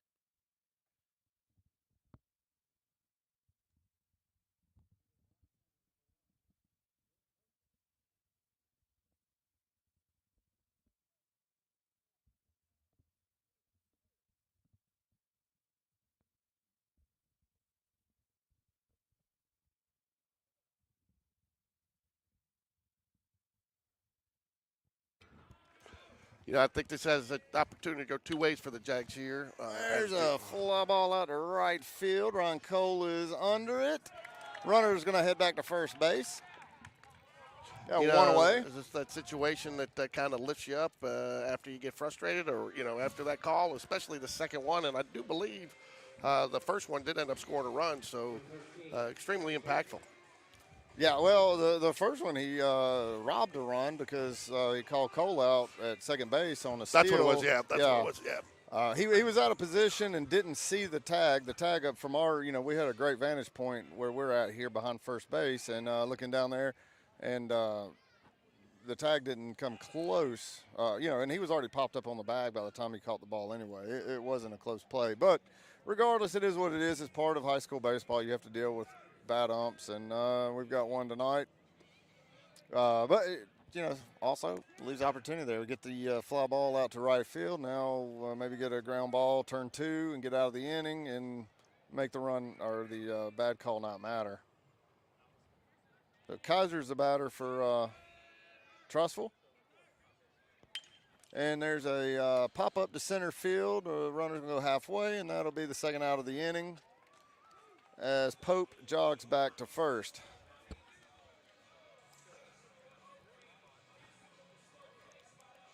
Number 15, the right fielder, Jack Ellis.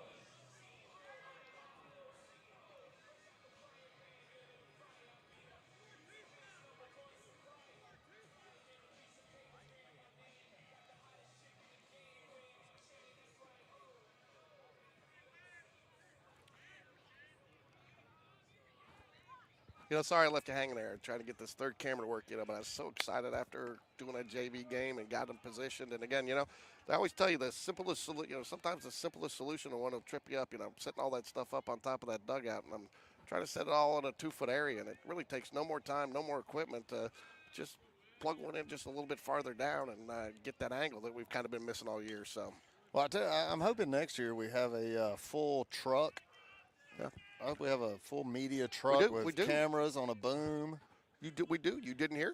I did not. Yeah, Birmingham Landscape Designs has agreed to get us a full truck, and we're going to actually be sitting on top of the truck like a little luxury box up there. And there we go. If we get it over here right now, we would have the setup. There's a fastball misses up 2-1 now. 2 away here in the bottom of the 5th inning. CJ needs to just not mess around here and just go ahead and get this done with. You know, make that call irrelevant, and the Jags come back in here. Maybe put a couple more on the board in the top of the 6th.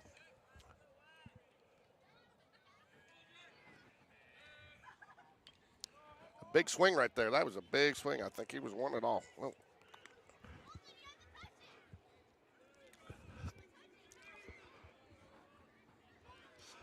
Well, yeah, I don't think Ryan Cole will be too upset. I didn't get to many of his outfield plays, but I definitely got that home run. That's all that matters. It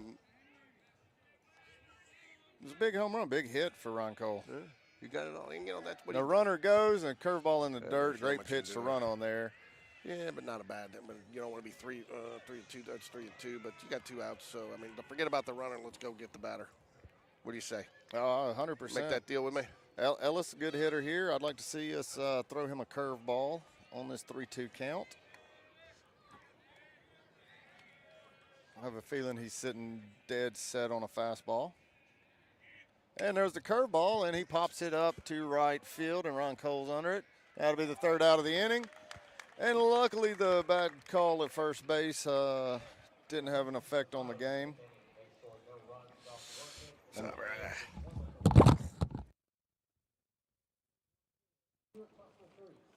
That'll end the 5th.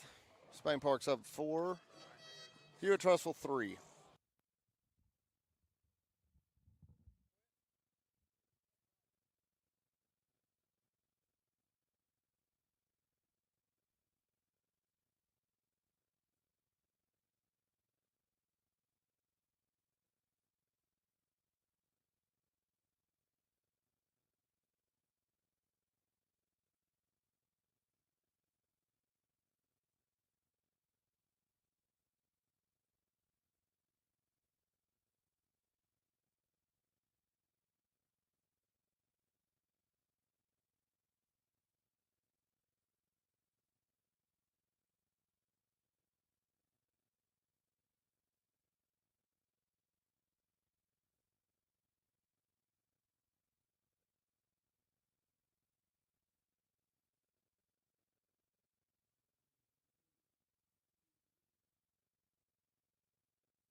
Matthew Weeder up to bat. First pitch is fouled off, 0-1.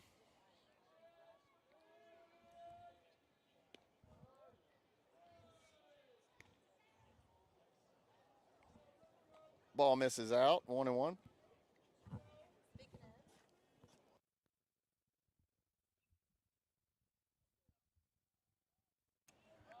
And there's a home run by Matthew Weidra. 5-3, Spain Park. Second home run given up by Ron Davis tonight.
So top of the sixth inning, Spain Park's up 5-3 over Trussville. James Battersby's up to bat. Counts 3-0 now. 3-1, I'm sorry.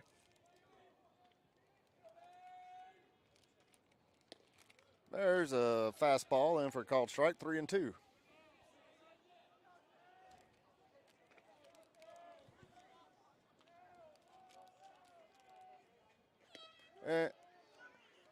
Oh, that was a terrible call. Called strike 3 on a ball that was about a foot up and a foot out.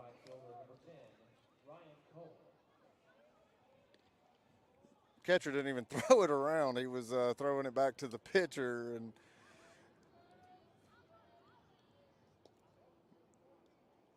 And there's the makeup call. Ryan Cole's the batter now with 1 away, 1-0. Second curveball in the dirt. Don't think he wants to throw another fastball to Ryan Cole. At some point he's going to have to. Another curveball, 3 in a row in the dirt. 3-0.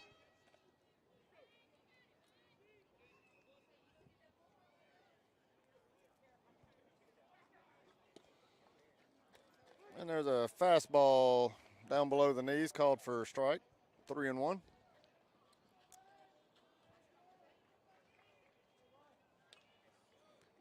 Big hack by Ryan Cole. 3-2 now, foul ball.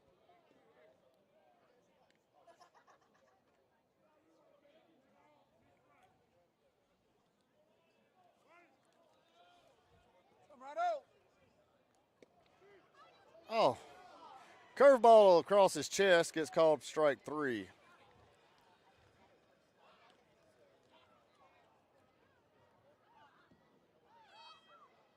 Pinch hitting number 12, Wesley Blackman. Pinch hitting now, Blackman coming in for J.R. Thompson.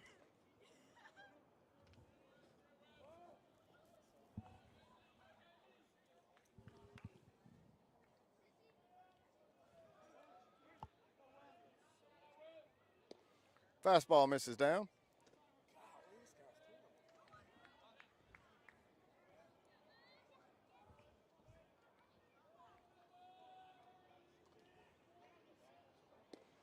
Another fastball misses down. 2-0.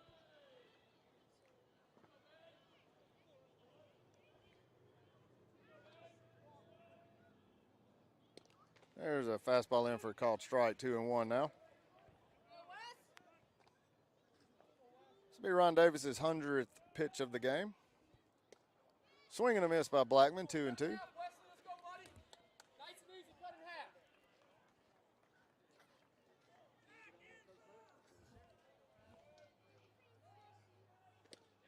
And there's a strikeout.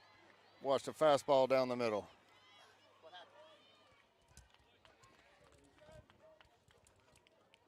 That'll be 3 away, and that'll do it for the top of the sixth inning. Spain Park still 5, Hewitt-Trussville 3.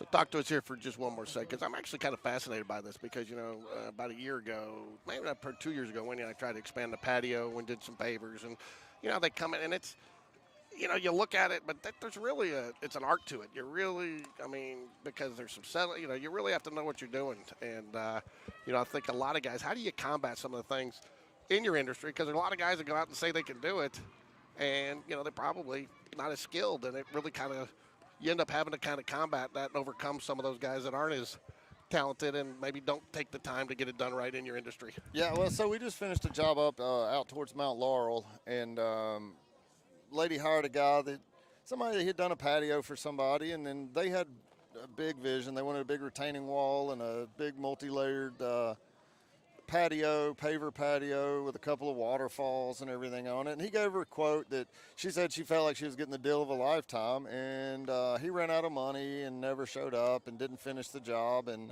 so then she had to pay us a lot of money. We were obviously more expensive, but, we're insured, have licensed and everything. And, we have 5 master masons.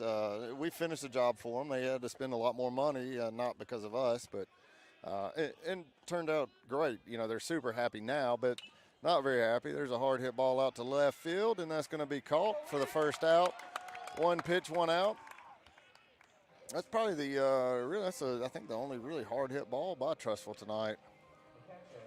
So I did find out that Ryan Cole's grandmother's watching, and that she had some surgery today, I believe. And so I think Ryan probably put a little extra on that for his grandmother, and I know she's happy that she got to see it. And that's one of the things I think that you and I have enjoyed so much, is knowing that so many grandparents and family members are getting these opportunities to see their nephews, their grandkids, I think James Thornton was down in Tampa one day when Lucas pitched, and just the opportunity to see it.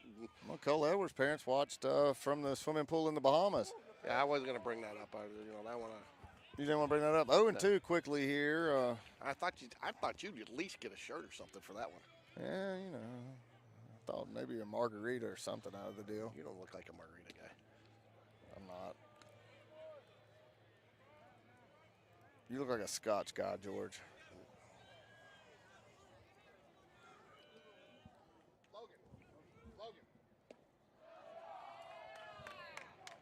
And there's a strikeout. Ollis K's on 4 pitches and 2 away now. Stay right here. Tell you how it's turned, George. Now, here we are in the 6th inning, and CJ's at 79 pitches. And in the bottom of the 5th, Ron Davis went over 100. Yeah, again, but that's the thing we talk about CJ. When you get him finally in his groove, and again, I think he just started a little amped up. And, again, one routine for regular season may not be the routine you need for the postseason. It's not that much different. I like that. If that doesn't sum up CJ right there, he slipped on the throw, got the called strike, and then Clay was back there asking if he's all right, and he looked at me and said, "Give me the ball." 0-2 quickly here to Barlock, the pinch hitter. And there's misses outside.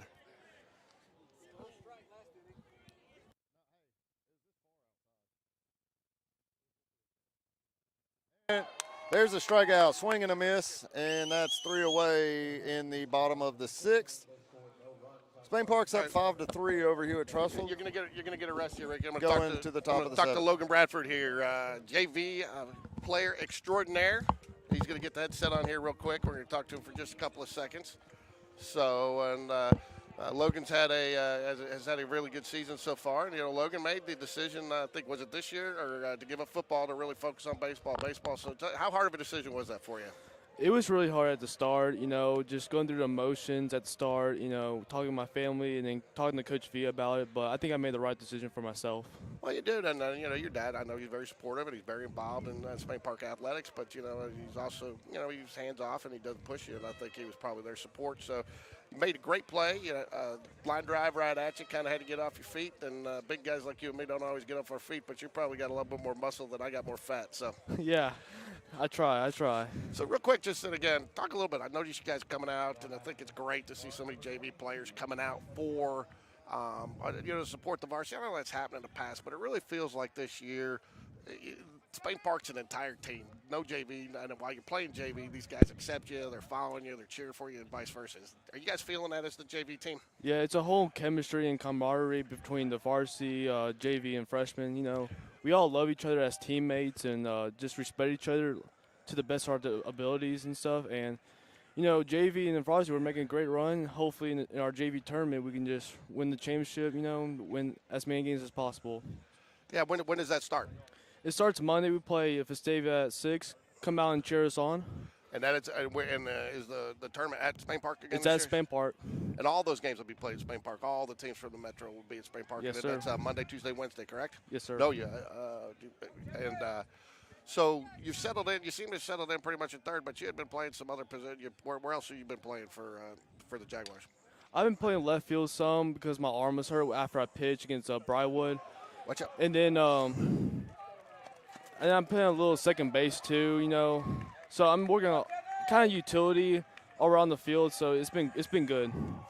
So and I know yet again you got Brock Bradley playing right next to you, who's been obviously as a quarterback you have to be a leader. I mean, Yes, sir. You can't say you're the quarterback of the infield. You're the quarterback of the team when you're the quarterback. But you know, and Brock has settled in, and you've settled in over there. And you guys seem to really, almost kind of as a pair, really be leading that team. And you got Hagan Holly again, a guy that's been around for years, and Andrew Thornton.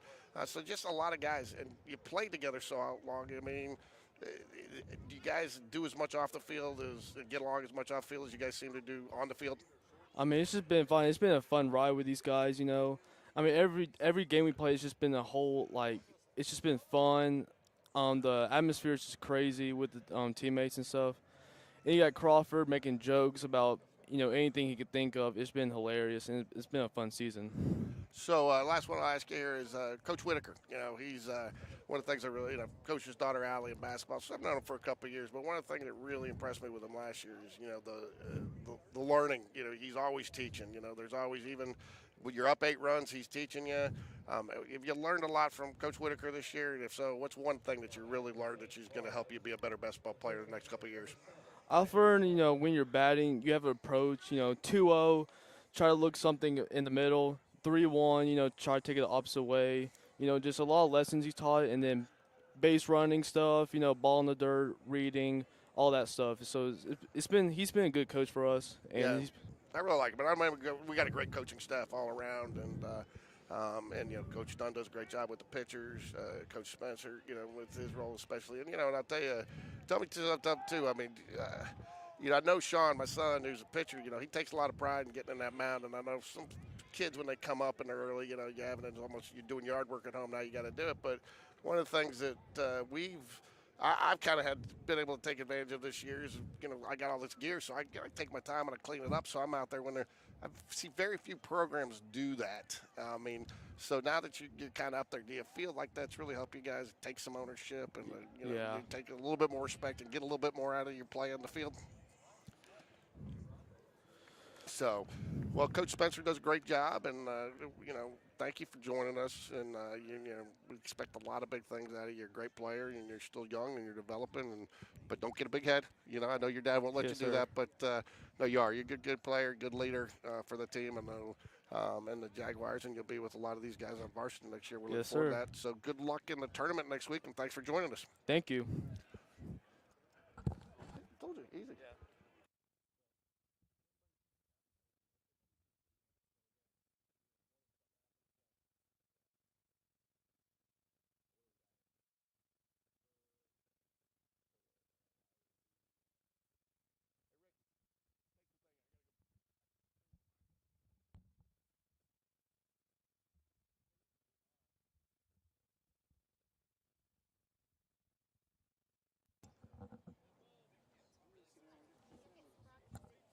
All right, 1-0 count to Smallwood.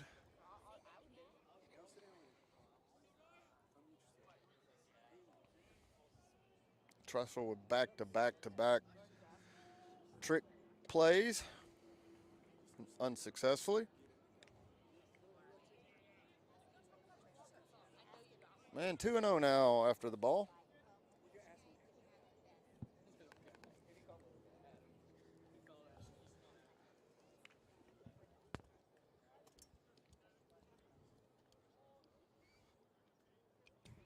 All right. Who are we talking to now? What's up? How's it going? Good. Doing all right? Enjoying the game? Yes, sir. It's been a good game. CJ's been pitching pretty good. It was a great it was an iffy first inning, but then he's just been homing it in. Getting a lot of strikeouts. Got Nolan Walker here. Anderson, I'm sorry.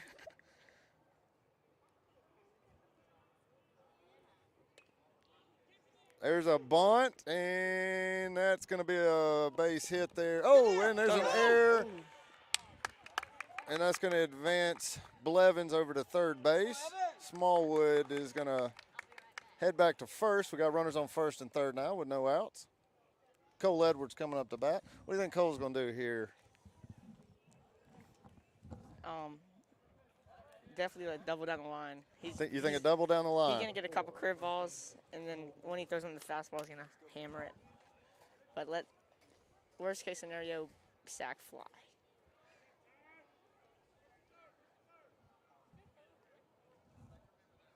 It's a good time right here to blow this thing open. I think we got Coach Smith just talking to Cole. What do you think he's telling him? Don't miss it. How's y'all season going? It's going good. We played a little jamboree to start it, but our first tournament is this coming Saturday and Sunday in Tuscaloosa. You play on the Spencer 12U Jag Elite team? I play with Coach Carter. Coach Carter. The 13. Oh, you're okay. My little brother plays with Coach Spencer. That's right. Yeah. That's why I said Nolan, because I was looking at the Coach Spencer lineup the other day. A friend of mine was asking me if they were any good. I think they're pretty good. They're a solid team. Yeah, they're two of their pitchers have arm problems. One just got back, and the other one messed up his shoulder. So let me ask you a question. How do you like 13U? 13U to me is the best part of youth baseball because you jump from 12 to 13. The bat changes, the field changes. Suddenly you're on a full-size field. Drop 5 bats. How do you like it so far? I like how it rewards good baseball just overall.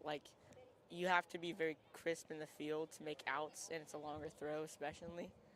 And also I just like how the hitting, you can't just hit a deep pop fly that goes over the fence. It has to be a bunch of more line drives and less getting under the ball, just staying through it. Base running, it becomes so much more critical in 13U than it's ever been before. Base running has always been important, but at 13U is the first time where it really gets big because now, to me, 13U, you can steal bases so much easier. Catchers can't make that throw. That throw's so much longer than what they're used to. And so many more balls. There's some bigger fields, playing on full-size fields a lot. Get a lot more balls and gaps, so doubles come into play, triples come into play. Yes, and especially walks, because a walk, like you said with the base running, if a walk turns into a double because of them stealing around. Absolutely. And especially with these big fields, even if it's a ground ball to the second base, he's on third. There's a base hit by hit. Cole Edwards on a 3-2 curveball, and he stayed back on that and punched it right through the right side. And that'll be another run for Spain Park. 6-3 now in the top of the 7th inning. We needed that insurance. That just gives our pitchers even more cushioning to pitch behind and just gives them a pillow almost.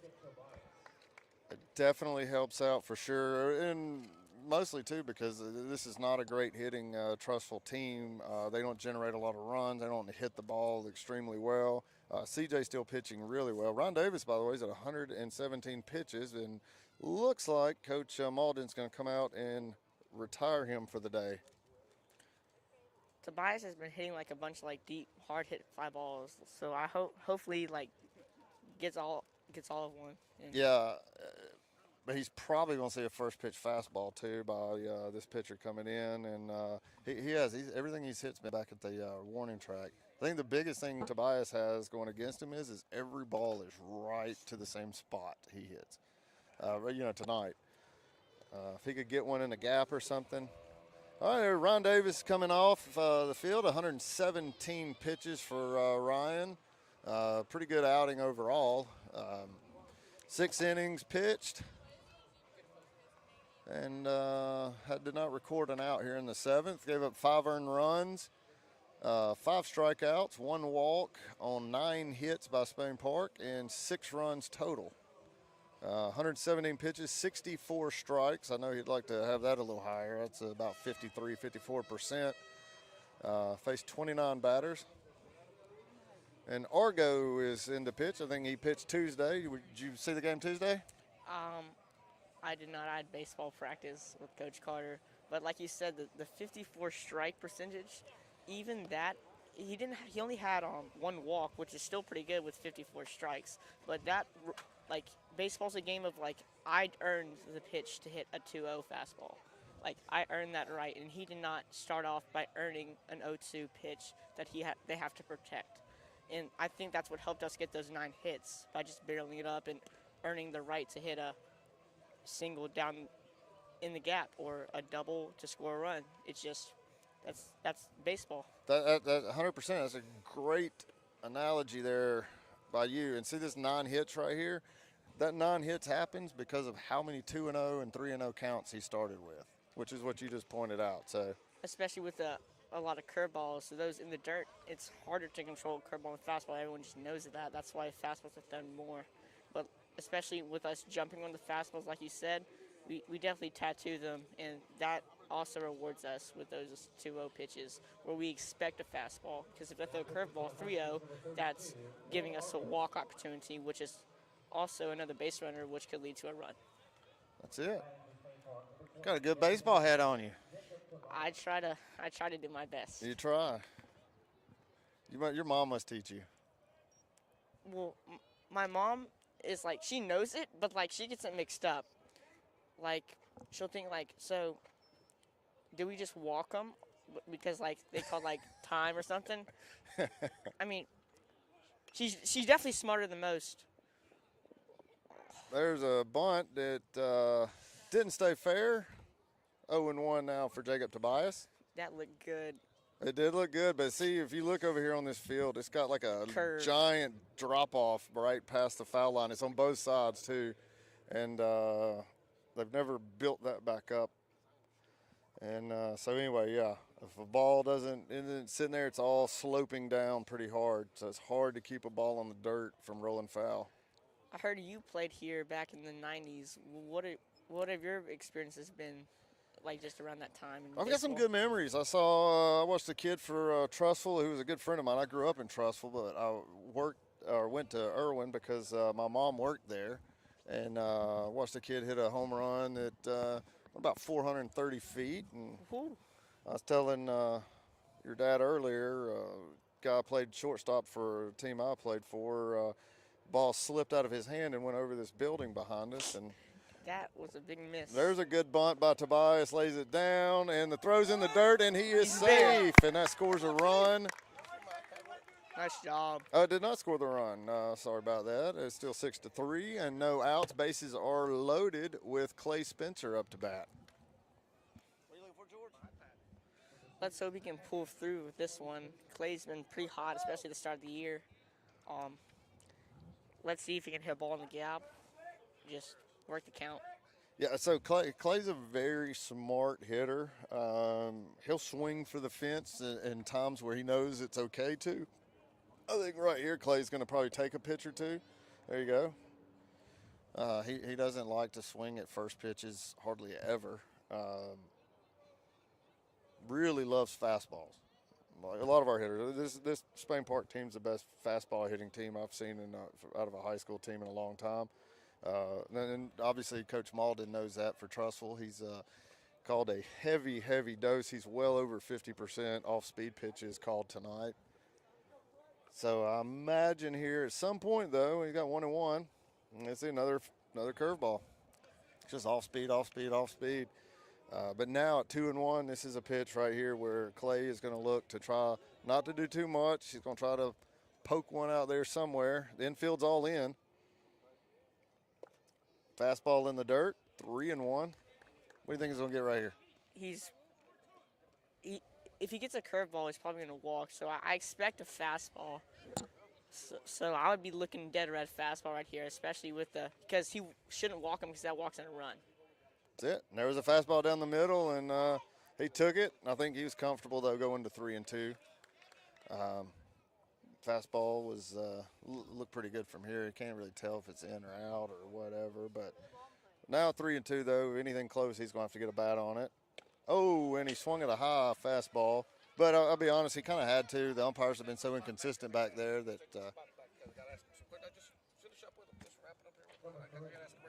Well, thank you for having me. yeah, man, you did a great job. It's nice talking to you. You got more baseball knowledge than George, so it's great to have you there, Anderson Walker. Thank you. Anderson. Okay, so you're at least going to go into the bottom of the seventh here with the 6-3 lead. You stick with CJ. You know much about baseball as your brother? So I'm asking you a question, and you leave me hanging like that. I appreciate it. All right, I'm back. Matthew Weidrer hit a home run. His last at bat's up, 0-1, bases loaded with one away. And what's your question, George? So you're going to go into the seventh here with at least a 6-3 lead. Do you stick with CJ here? You bring in a JR? You know, I know the coaches feel like Tobias is a little bit better matchup against this Trussville lineup. Do you go to a Tobias?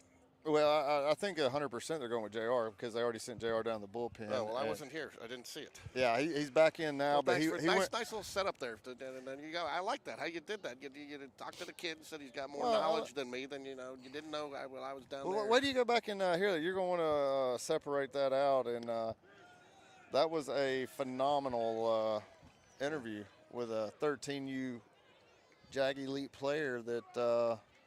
But don't worry, he knows a lot about baseball. Don't worry, I can cut it up. And. You know what he said? He said one of my favorite things over here is the batter gets to 2-1 or 3-1, he earns the right to look for a fastball. I like that. That's a good way to put it. Yeah. And there's a fastball in the dirt. Catcher stopped it on accident. But yeah, and then he said, as a pitcher, you get to 0-2, you earn the right to throw what you want. So let me ask you this. We came out flat. Trussville was definitely motivated. Had a lot of spirit in the dugout. And then we kind of crawled back in, and then huge home run by Ryan Cole really got us up. But it almost felt like it popped the balloon over there as well for Trussville, and it just like they felt like it felt like to win this game almost in their mindset that they had to stay ahead the whole game and couldn't play from behind. Did you get that same feeling? Yeah, well. So I feel like it took a little bit of air out of their sails when Ron hit that home run, but when Weidrer hit his, it completely deflated it, I think. I'll tell you what, Argo's come in here, though, and done a good job. He's had the bases loaded, and we have not got a run across and have managed to get to 2 outs and have a 1-2 count here on Battersby, who is 0 for 3 tonight, has not had a great night at the plate. Fastball misses down. It's 2-2. Maybe I read a little bit more into it. I just felt like that when Ryan hit that home run, they almost like the balloon popped and almost all the air went out, and almost like their mindset was we gotta stay ahead and we got to keep leaning on them, and that they didn't really feel like they could play from behind. And the count goes to full. Good at bat here by Battersby, but with 2 outs, we really hate to leave the bases loaded here. But yeah, no, I do. I feel like it definitely took some wind out, but it just almost feels like because, after Tuesday, the way that they all talked after the game about how much, there's a walk right there, ball in the dirt, and that'll walk in a run for Spain Park, take the score to 7-3 now. Good at bat by Battersby, who was down 0-2 to start that bat and then walked. So that was a fantastic job. But yeah, it's got real quiet now over there. They got real rowdy there for a minute. Ryan Cole back up at the plate. Let's see what he does here. I tell you what, Ron's last at bat, he got to 3-1, and he took a cut. He was trying to duplicate that home run. I'll tell you that right now. Yeah, he got all curveballs. They started him off with 3 straight curveballs. They just threw him another one. The first fastball he got was up around his chest, and he took a monster cut at it. There's another curveball, misses wide right, outside, I should say. I guess right's only, it's fairly subjective to which side of the plate you're looking at it from.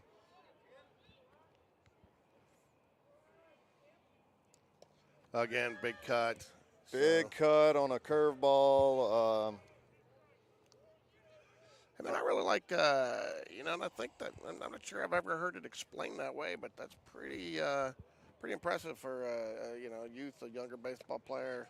To say you've earned the right to look for a strike, because you have, and that's a really aggressive and positive mentality. And I never heard it described that way, but I think it's something that maybe should catch on, and that's it's a good attitude. That's a common expression or strikeout right there. Leaves the bases loaded, but not before Spain Park adds 2 runs. 7-3 going into the bottom of the 7th, and we'll see. I expect CJ to come out, but I do believe their plan is if CJ needs to come out, to go to JR. They sent JR down. He warmed up. They pinch hit for him while he was in the bullpen, and CJ's jogging back out, but who's, by the way, is only he's at a pretty low pitch count. See here, 83 pitches, which is pretty fantastic going into the bottom of the 7th. And now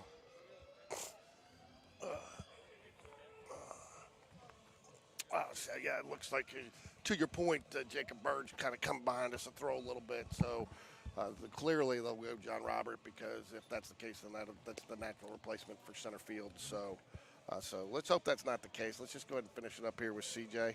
And be done with it. It would be. It would clinch a playoff spot for Spain Park, and a 1 win out of the 2 games against Chelsea next week would clinch the area championship. Could potentially clinch it tonight. Can we not, or is that Oak Mountain Chelsea game? It's over. It's yeah. over. So Oak Mountain lost. So that's done. So but even regardless, you've clinched. I change nothing next week. Just keep this. You don't have a lot of games. Keep the flow. A lot of teams. I'm not a big fan of resting. I think you play your guys next week. No different. Don't you agree? Oh, 100%. Yeah. I don't think you change up anything. All right, here we go. Starting off the bottom of the 7th, and foul ball. Do you to Chappell, the first baseman for Hewitt-Trussville? If this does hold on here, and I say that after the Hoover debacle, when I said everybody was leaving the stands, but if this does hold on, do you feel like, I know where I sit, but do you feel like Trussville feels like this is one they let get away, or do you feel like they, it's just that situation, they were running ahead and then we hit the gas and blew right past them? No, I mean, I don't know how Trussville's going to feel. They can feel ever how they want to, but I can tell you what it is. Well, I'm trying to be good to you. I know you're Trussville. You grew up out here. You're a closet Trussville guy. I don't want you to have any hurt feelings. No, I don't think they're a particularly great team. There's a pop-up out to Ron Cole, who's going to catch that for the first out of the inning. No, I don't think they're a particularly good team this year. Obviously not like a terrible team. They don't hit the ball extremely well. Their pitching has got a huge drop-off from the last couple of years, or last 4 or 5 years, to be honest. And so it's just not a team that, they're scrappy a little bit, but there's a called strike to right. Yeah, no, I mean, honestly, I just think it's just a matter of time before our bat started catching balls, and we were hitting some balls hard early, then we kind of popped some up, and all that credit goes to Malden's pitch calling. He did a fantastic job.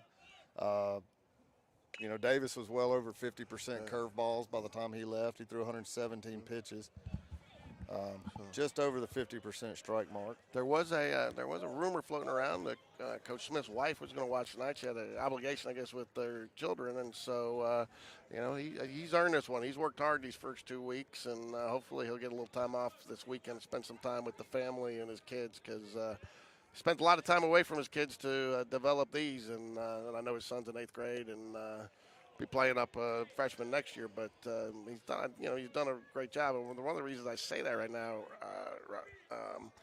is because when we were flat, you never felt like you never really saw him get down. And there's an error right there that we cannot afford to make. That's just a routine ground ball to hit to third base. And, I know Evan would love to have that opportunity back. But, this is just one of those places where just shut it down.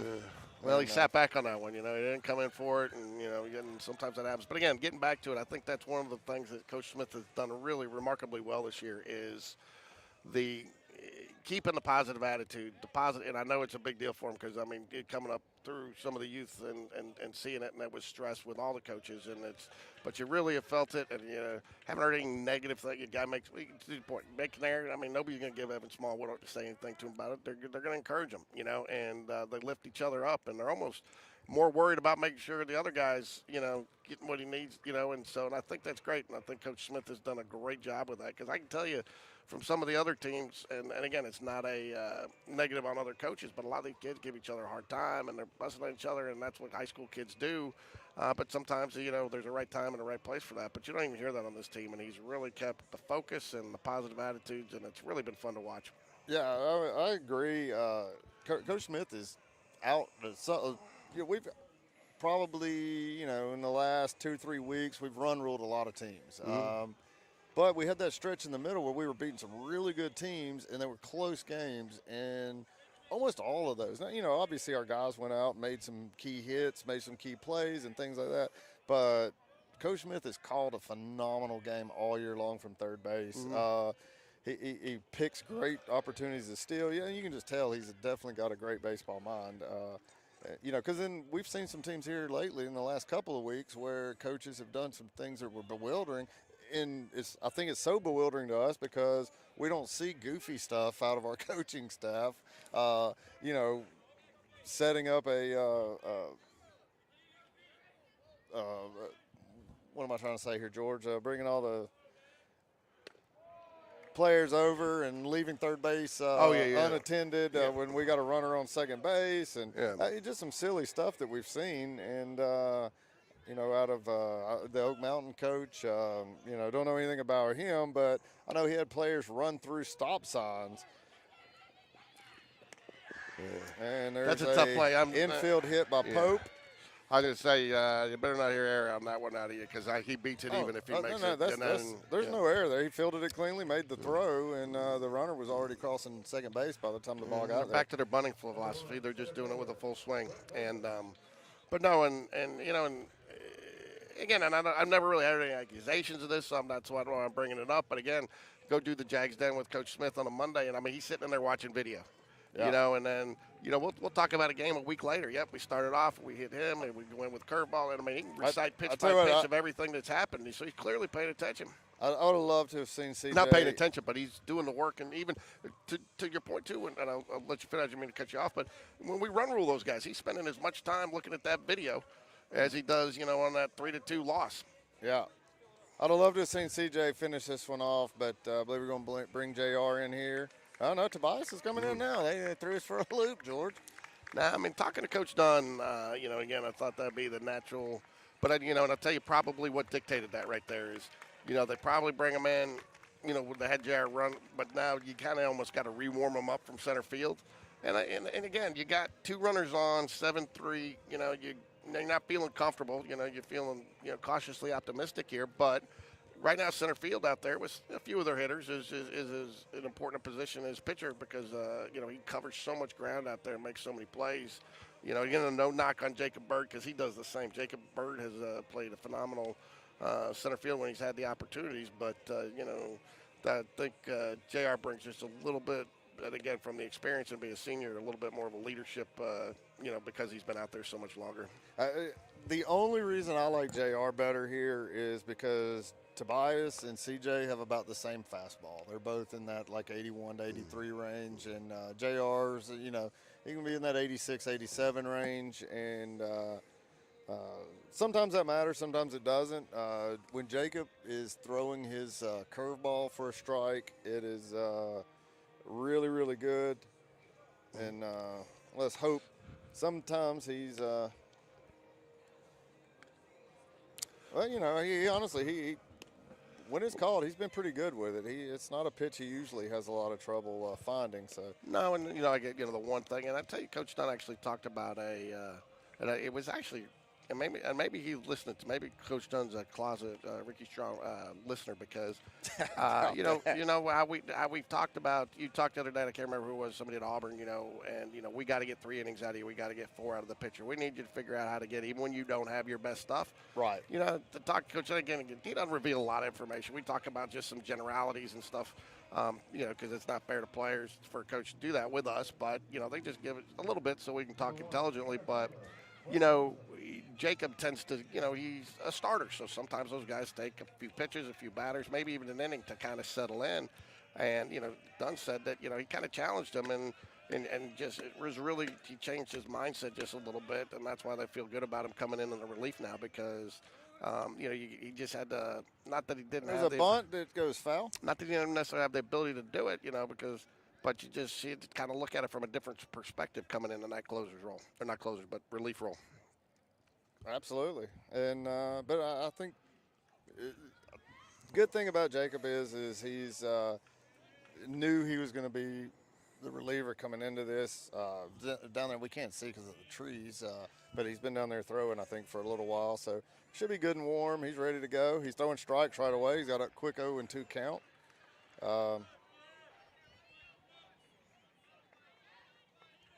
Yeah, and Coach Dunn calls pitches. I've mentioned I'd like to see him throw off speed a little earlier in games, not let these teams jump on. Most of the times when teams jump on us 2 or 3 runs in the first inning, is us pumping fastballs on good hitting teams. And this isn't really a great hitting team. They got some dinkers here and there that just work their way through. But generally, once he starts getting into the flow of the game, his pitch calling, I think, has been fantastic. So, some of it, too, and again, I've never talked about it, but, would stand to reason, too. These are 15, 16, 17, 18-year-old kids. Sometimes, you go in, and I know he goes in with a plan, but sometimes, they're not going to, they may not have their curveball that day, and you got to make those adjustments. But then I think that's one thing that Coach Dunn does, again, remarkably well, is make those adjustments based on what the pitcher's giving them in each game. Well, I mean, enough can't be said about just this past Tuesday what Coach Dunn and more so even Lucas Thornton did, because Lucas, that was a big strikeout right there on Mosley. That's his second strikeout of the game. And 2 away now here in the bottom of the 7th. Spain Park Jaguars 1 out away. But so just let's go hypothetically here. Hypothetically, the Jaguars win here, because I'm not going to call it like I've done in the past. Doesn't work out well for me. And but with the other teams, Chelsea, Oak Mountain, and Trussville, who's kind of based on I have not got the opportunity to look at the area standings like you have. Who's probably going next week in with the best chance to pick up that 2 seed. Oh, it's Chelsea. Chelsea's in the driver's seat. Okay. Truss will be 1-4, and 1-3 after tonight. If we were to hold on here for the win, we'd be 4-0. Chelsea's sitting at 2-2 in Oak Mountain. And there's a fly ball, and that should do it. No, that's going to get down and score a run. You want to talk about the base running and how critical that is. Okay, huge base running mistake there by. You got 2 outs. There's no reason he should be sitting there thinking you dive. That guy should be on third base. Putting again. You got to get 3 more just to tie it. But, I mean, those are the little things that these coaches and these kids have bought into that are making the difference, I believe. Yeah. Definitely agree. Jay Hollis, unless there's a new rule you have to tag up with 2 outs in the 7th inning that I'm unaware of. I know they did put a lot. I knew they put a lot of new rules into baseball this year. That was a critical base running mistake there for them. And there's another fly ball. Looks like that's going to get down in the gap. Runners were moving that time, and he's going for third, and the single scores another run, 7-5. Well, so he still scores, so, maybe not as glaring, but again, things like that will come back to bite him. So I don't have a hat today, but whatever you got to do, turn yours around. Let's get this last out, Ricky. Let's throw some off-speed pitches here. We're just throwing fastball, and they're sitting on fastball. Interesting. Dunn's going to come out and talk.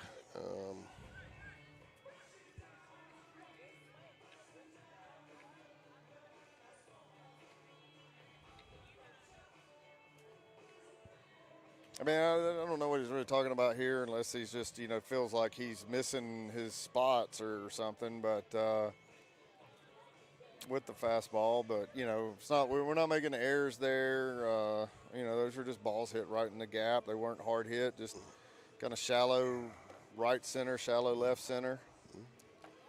So, nice to see Dr. Esslinger and Coach Patrick Kellogg, athletic director, out here tonight on a Friday night. A lot of, I know a lot of people expect anybody probably should be there, but there's so many different activities going on. I counted 8 different things one night, and to spread around. So it's nice that they made the trip out here on a Friday night to support the Jags. Probably a little easier for Dr. E because I think her husband's a track coach out here, maybe. I'll say this: I don't know if I can remember the last time that Kellogg wasn't at one of these games. Yeah, he does a good job making it. He bounces around. You'll see him over track and again, but runners on first and third. Strike called on the first pitch there to Weidman. So what do you think Dunn's saying? Don't do too much. Just, you're trying. I think he wants to calm him down because he threw some. He's throwing strikes, and doing what he asked. He's throwing the pitches he's calling, and they're hitting some dink and dunk hits. And runner goes, no throw. So now they've got the tying run is on second base with 2 away here in the bottom of the 7th inning. It's interesting it's here now, too. 0-2 count. Yeah, it's interesting it's here now, too, because you didn't really feel, Jags hadn't really done anything except for, he had that error from Evan in the first. That was in the top of this inning. And but other than that, just a little seeing eye, fly ball out there. They found a patch of grass. How does that miss? It was probably a foot outside. You think? Yeah. I know it didn't look like Clay moved, but it's 0-2, and I haven't seen us on 0-2 this year not throw it a foot outside. The umpire's going off inches last time, so I'm going to say it was 11 inches. Yeah.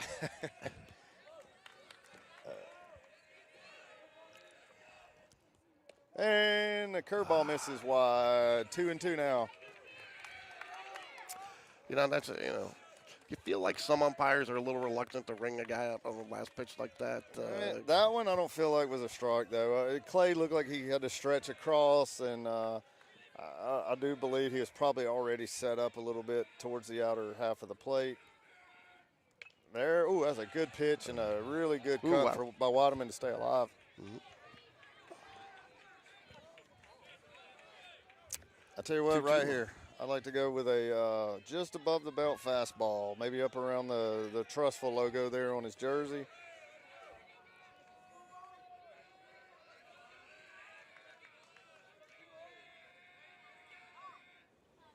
Oh, and he hit him. He was trying to do that.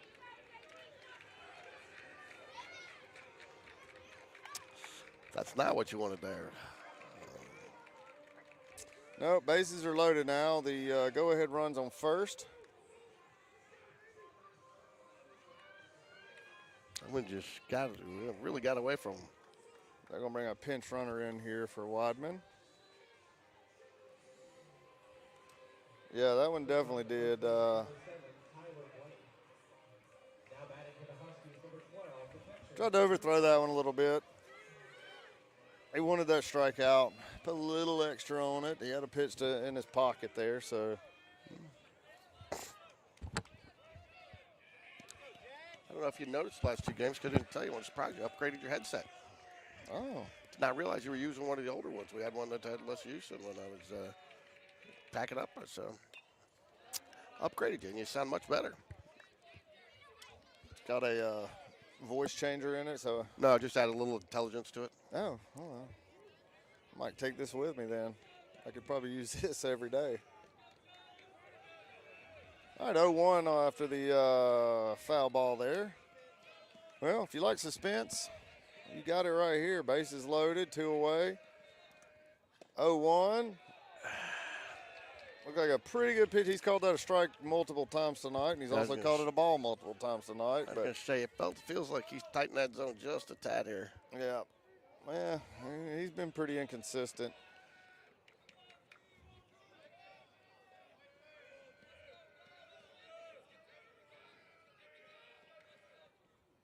Oh, great off-speed pitch. That was a beautiful changeup. I do not see Jacob throw changeups a whole lot, and might need to see that a little more. Got a 1-2 count here, 2 away. The catcher, Ollis, is the batter. Struck out his last at bat. 1 for 3 for the day. But he's had a good game behind the plate. He's had a couple putouts and definitely elevated his game from Tuesday night. Curveball called strike 3, and that'll do it right there for Spain Park. Going to win this one 7-5 over the Hewitt-Trussville Huskies. And that clinches a playoff spot for Spain Park Jaguars. And I'll tell you what, you probably have to go back 10 years or more since the last time the Spain Park has clinched with 2 area games remaining. Yeah. Well, I'm going to go ahead and name it. My player of the game is Ryan Cole. I mean, that turn to flip the game. I know he had a couple strikeouts after that, but he had several putouts in right field. And, he has been struggling to play a little bit. He has been walking. He's on base, but I personally think he's made a lot of good catches. He made a lot of good today, too. And he made a lot of good catches, but I really felt like that gave him the lift. I mean, probably he's 1A, and my 1B would have been CJ. I mean, CJ really turned things around, too, pitching well. And but I really felt like that Ryan Cole's home run there gave the – I mean, you just felt the energy it gave the entire team. You needed it. We got the lead. We never looked back, and I thought he had a pretty good game, and that home run kind of is what sealed it for me. What about you? Yeah, no, I couldn't agree more. I think Ryan played a great game, and yeah, that we were behind, and that home run put us up by 1, and kind of at a time where we didn't really look like we were able to get much going with the bats. It was kind of like one of the rare nights our bats have been off, and then that kind of woke them up. And before you give me any hard time about the cameras, I know they got a little fuzzy last, but and I got something. They look good. They do, but you know what it is? I'm actually, and these are the things that you get me. So we're talking about press, and I'm watching all the stuff. It's the because of the temperature's got a little bit lower, the dew point in the air gets a little bit of moisture on the lenses, and but I've got something to combat that. It was a little $7 thing that's going to help us if we. I'd like to get like some little mini windshield wipers on them. Yeah, but that's not what you need, but just a little something to keep it, But anyways, it was a great night tonight to come out, to clinch, to get out here. Again, even though we've clinched, I think Coach Smith made the best point last week. What we did this week doesn't matter next week if we don't take care of business next week. None whatsoever. And I mean, to be honest, nobody wants to still go on the road in the first round. Mm-hmm. We have to win a game next week against Chelsea. We won 1 game against Chelsea, and that puts us now with clinching first spot in the area and hosting one of the teams from up north, probably either James Clemens or Bob Jones. I imagine James Clemens will be runner-up in that area. Yeah, let's see. Let's hang out here for a minute. I'd like to see if we can't get Ryan Cole on. I know they got to get a bus back, but Ryan's not a man of many words. He's, and I say that jokingly, so maybe I can get him on here real quick and just talk to him for a second, because I think he has been working hard and came back from that concussion, and very, very happy to see him have a good night. Yeah, I'm gonna try to round him up for you, George. Yeah, well, please do. So, and I'll kind of do a little wrap up.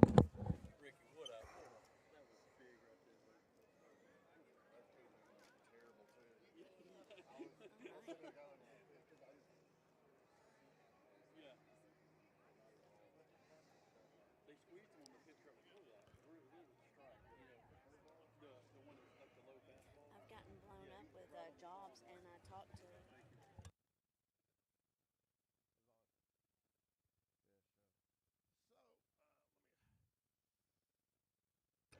C.J. Gross going to get the win for the Jaguars. C.J. pitched 6 in the 3rd innings, gave up 5 hits, 5 runs, but only 1 earned, 2 walks, and 6 strikeouts. Jacob Tobias does come in and clean it up and get to finish 2/3 of an inning. Gave up 2 hits, no runs, and 2 strikeouts.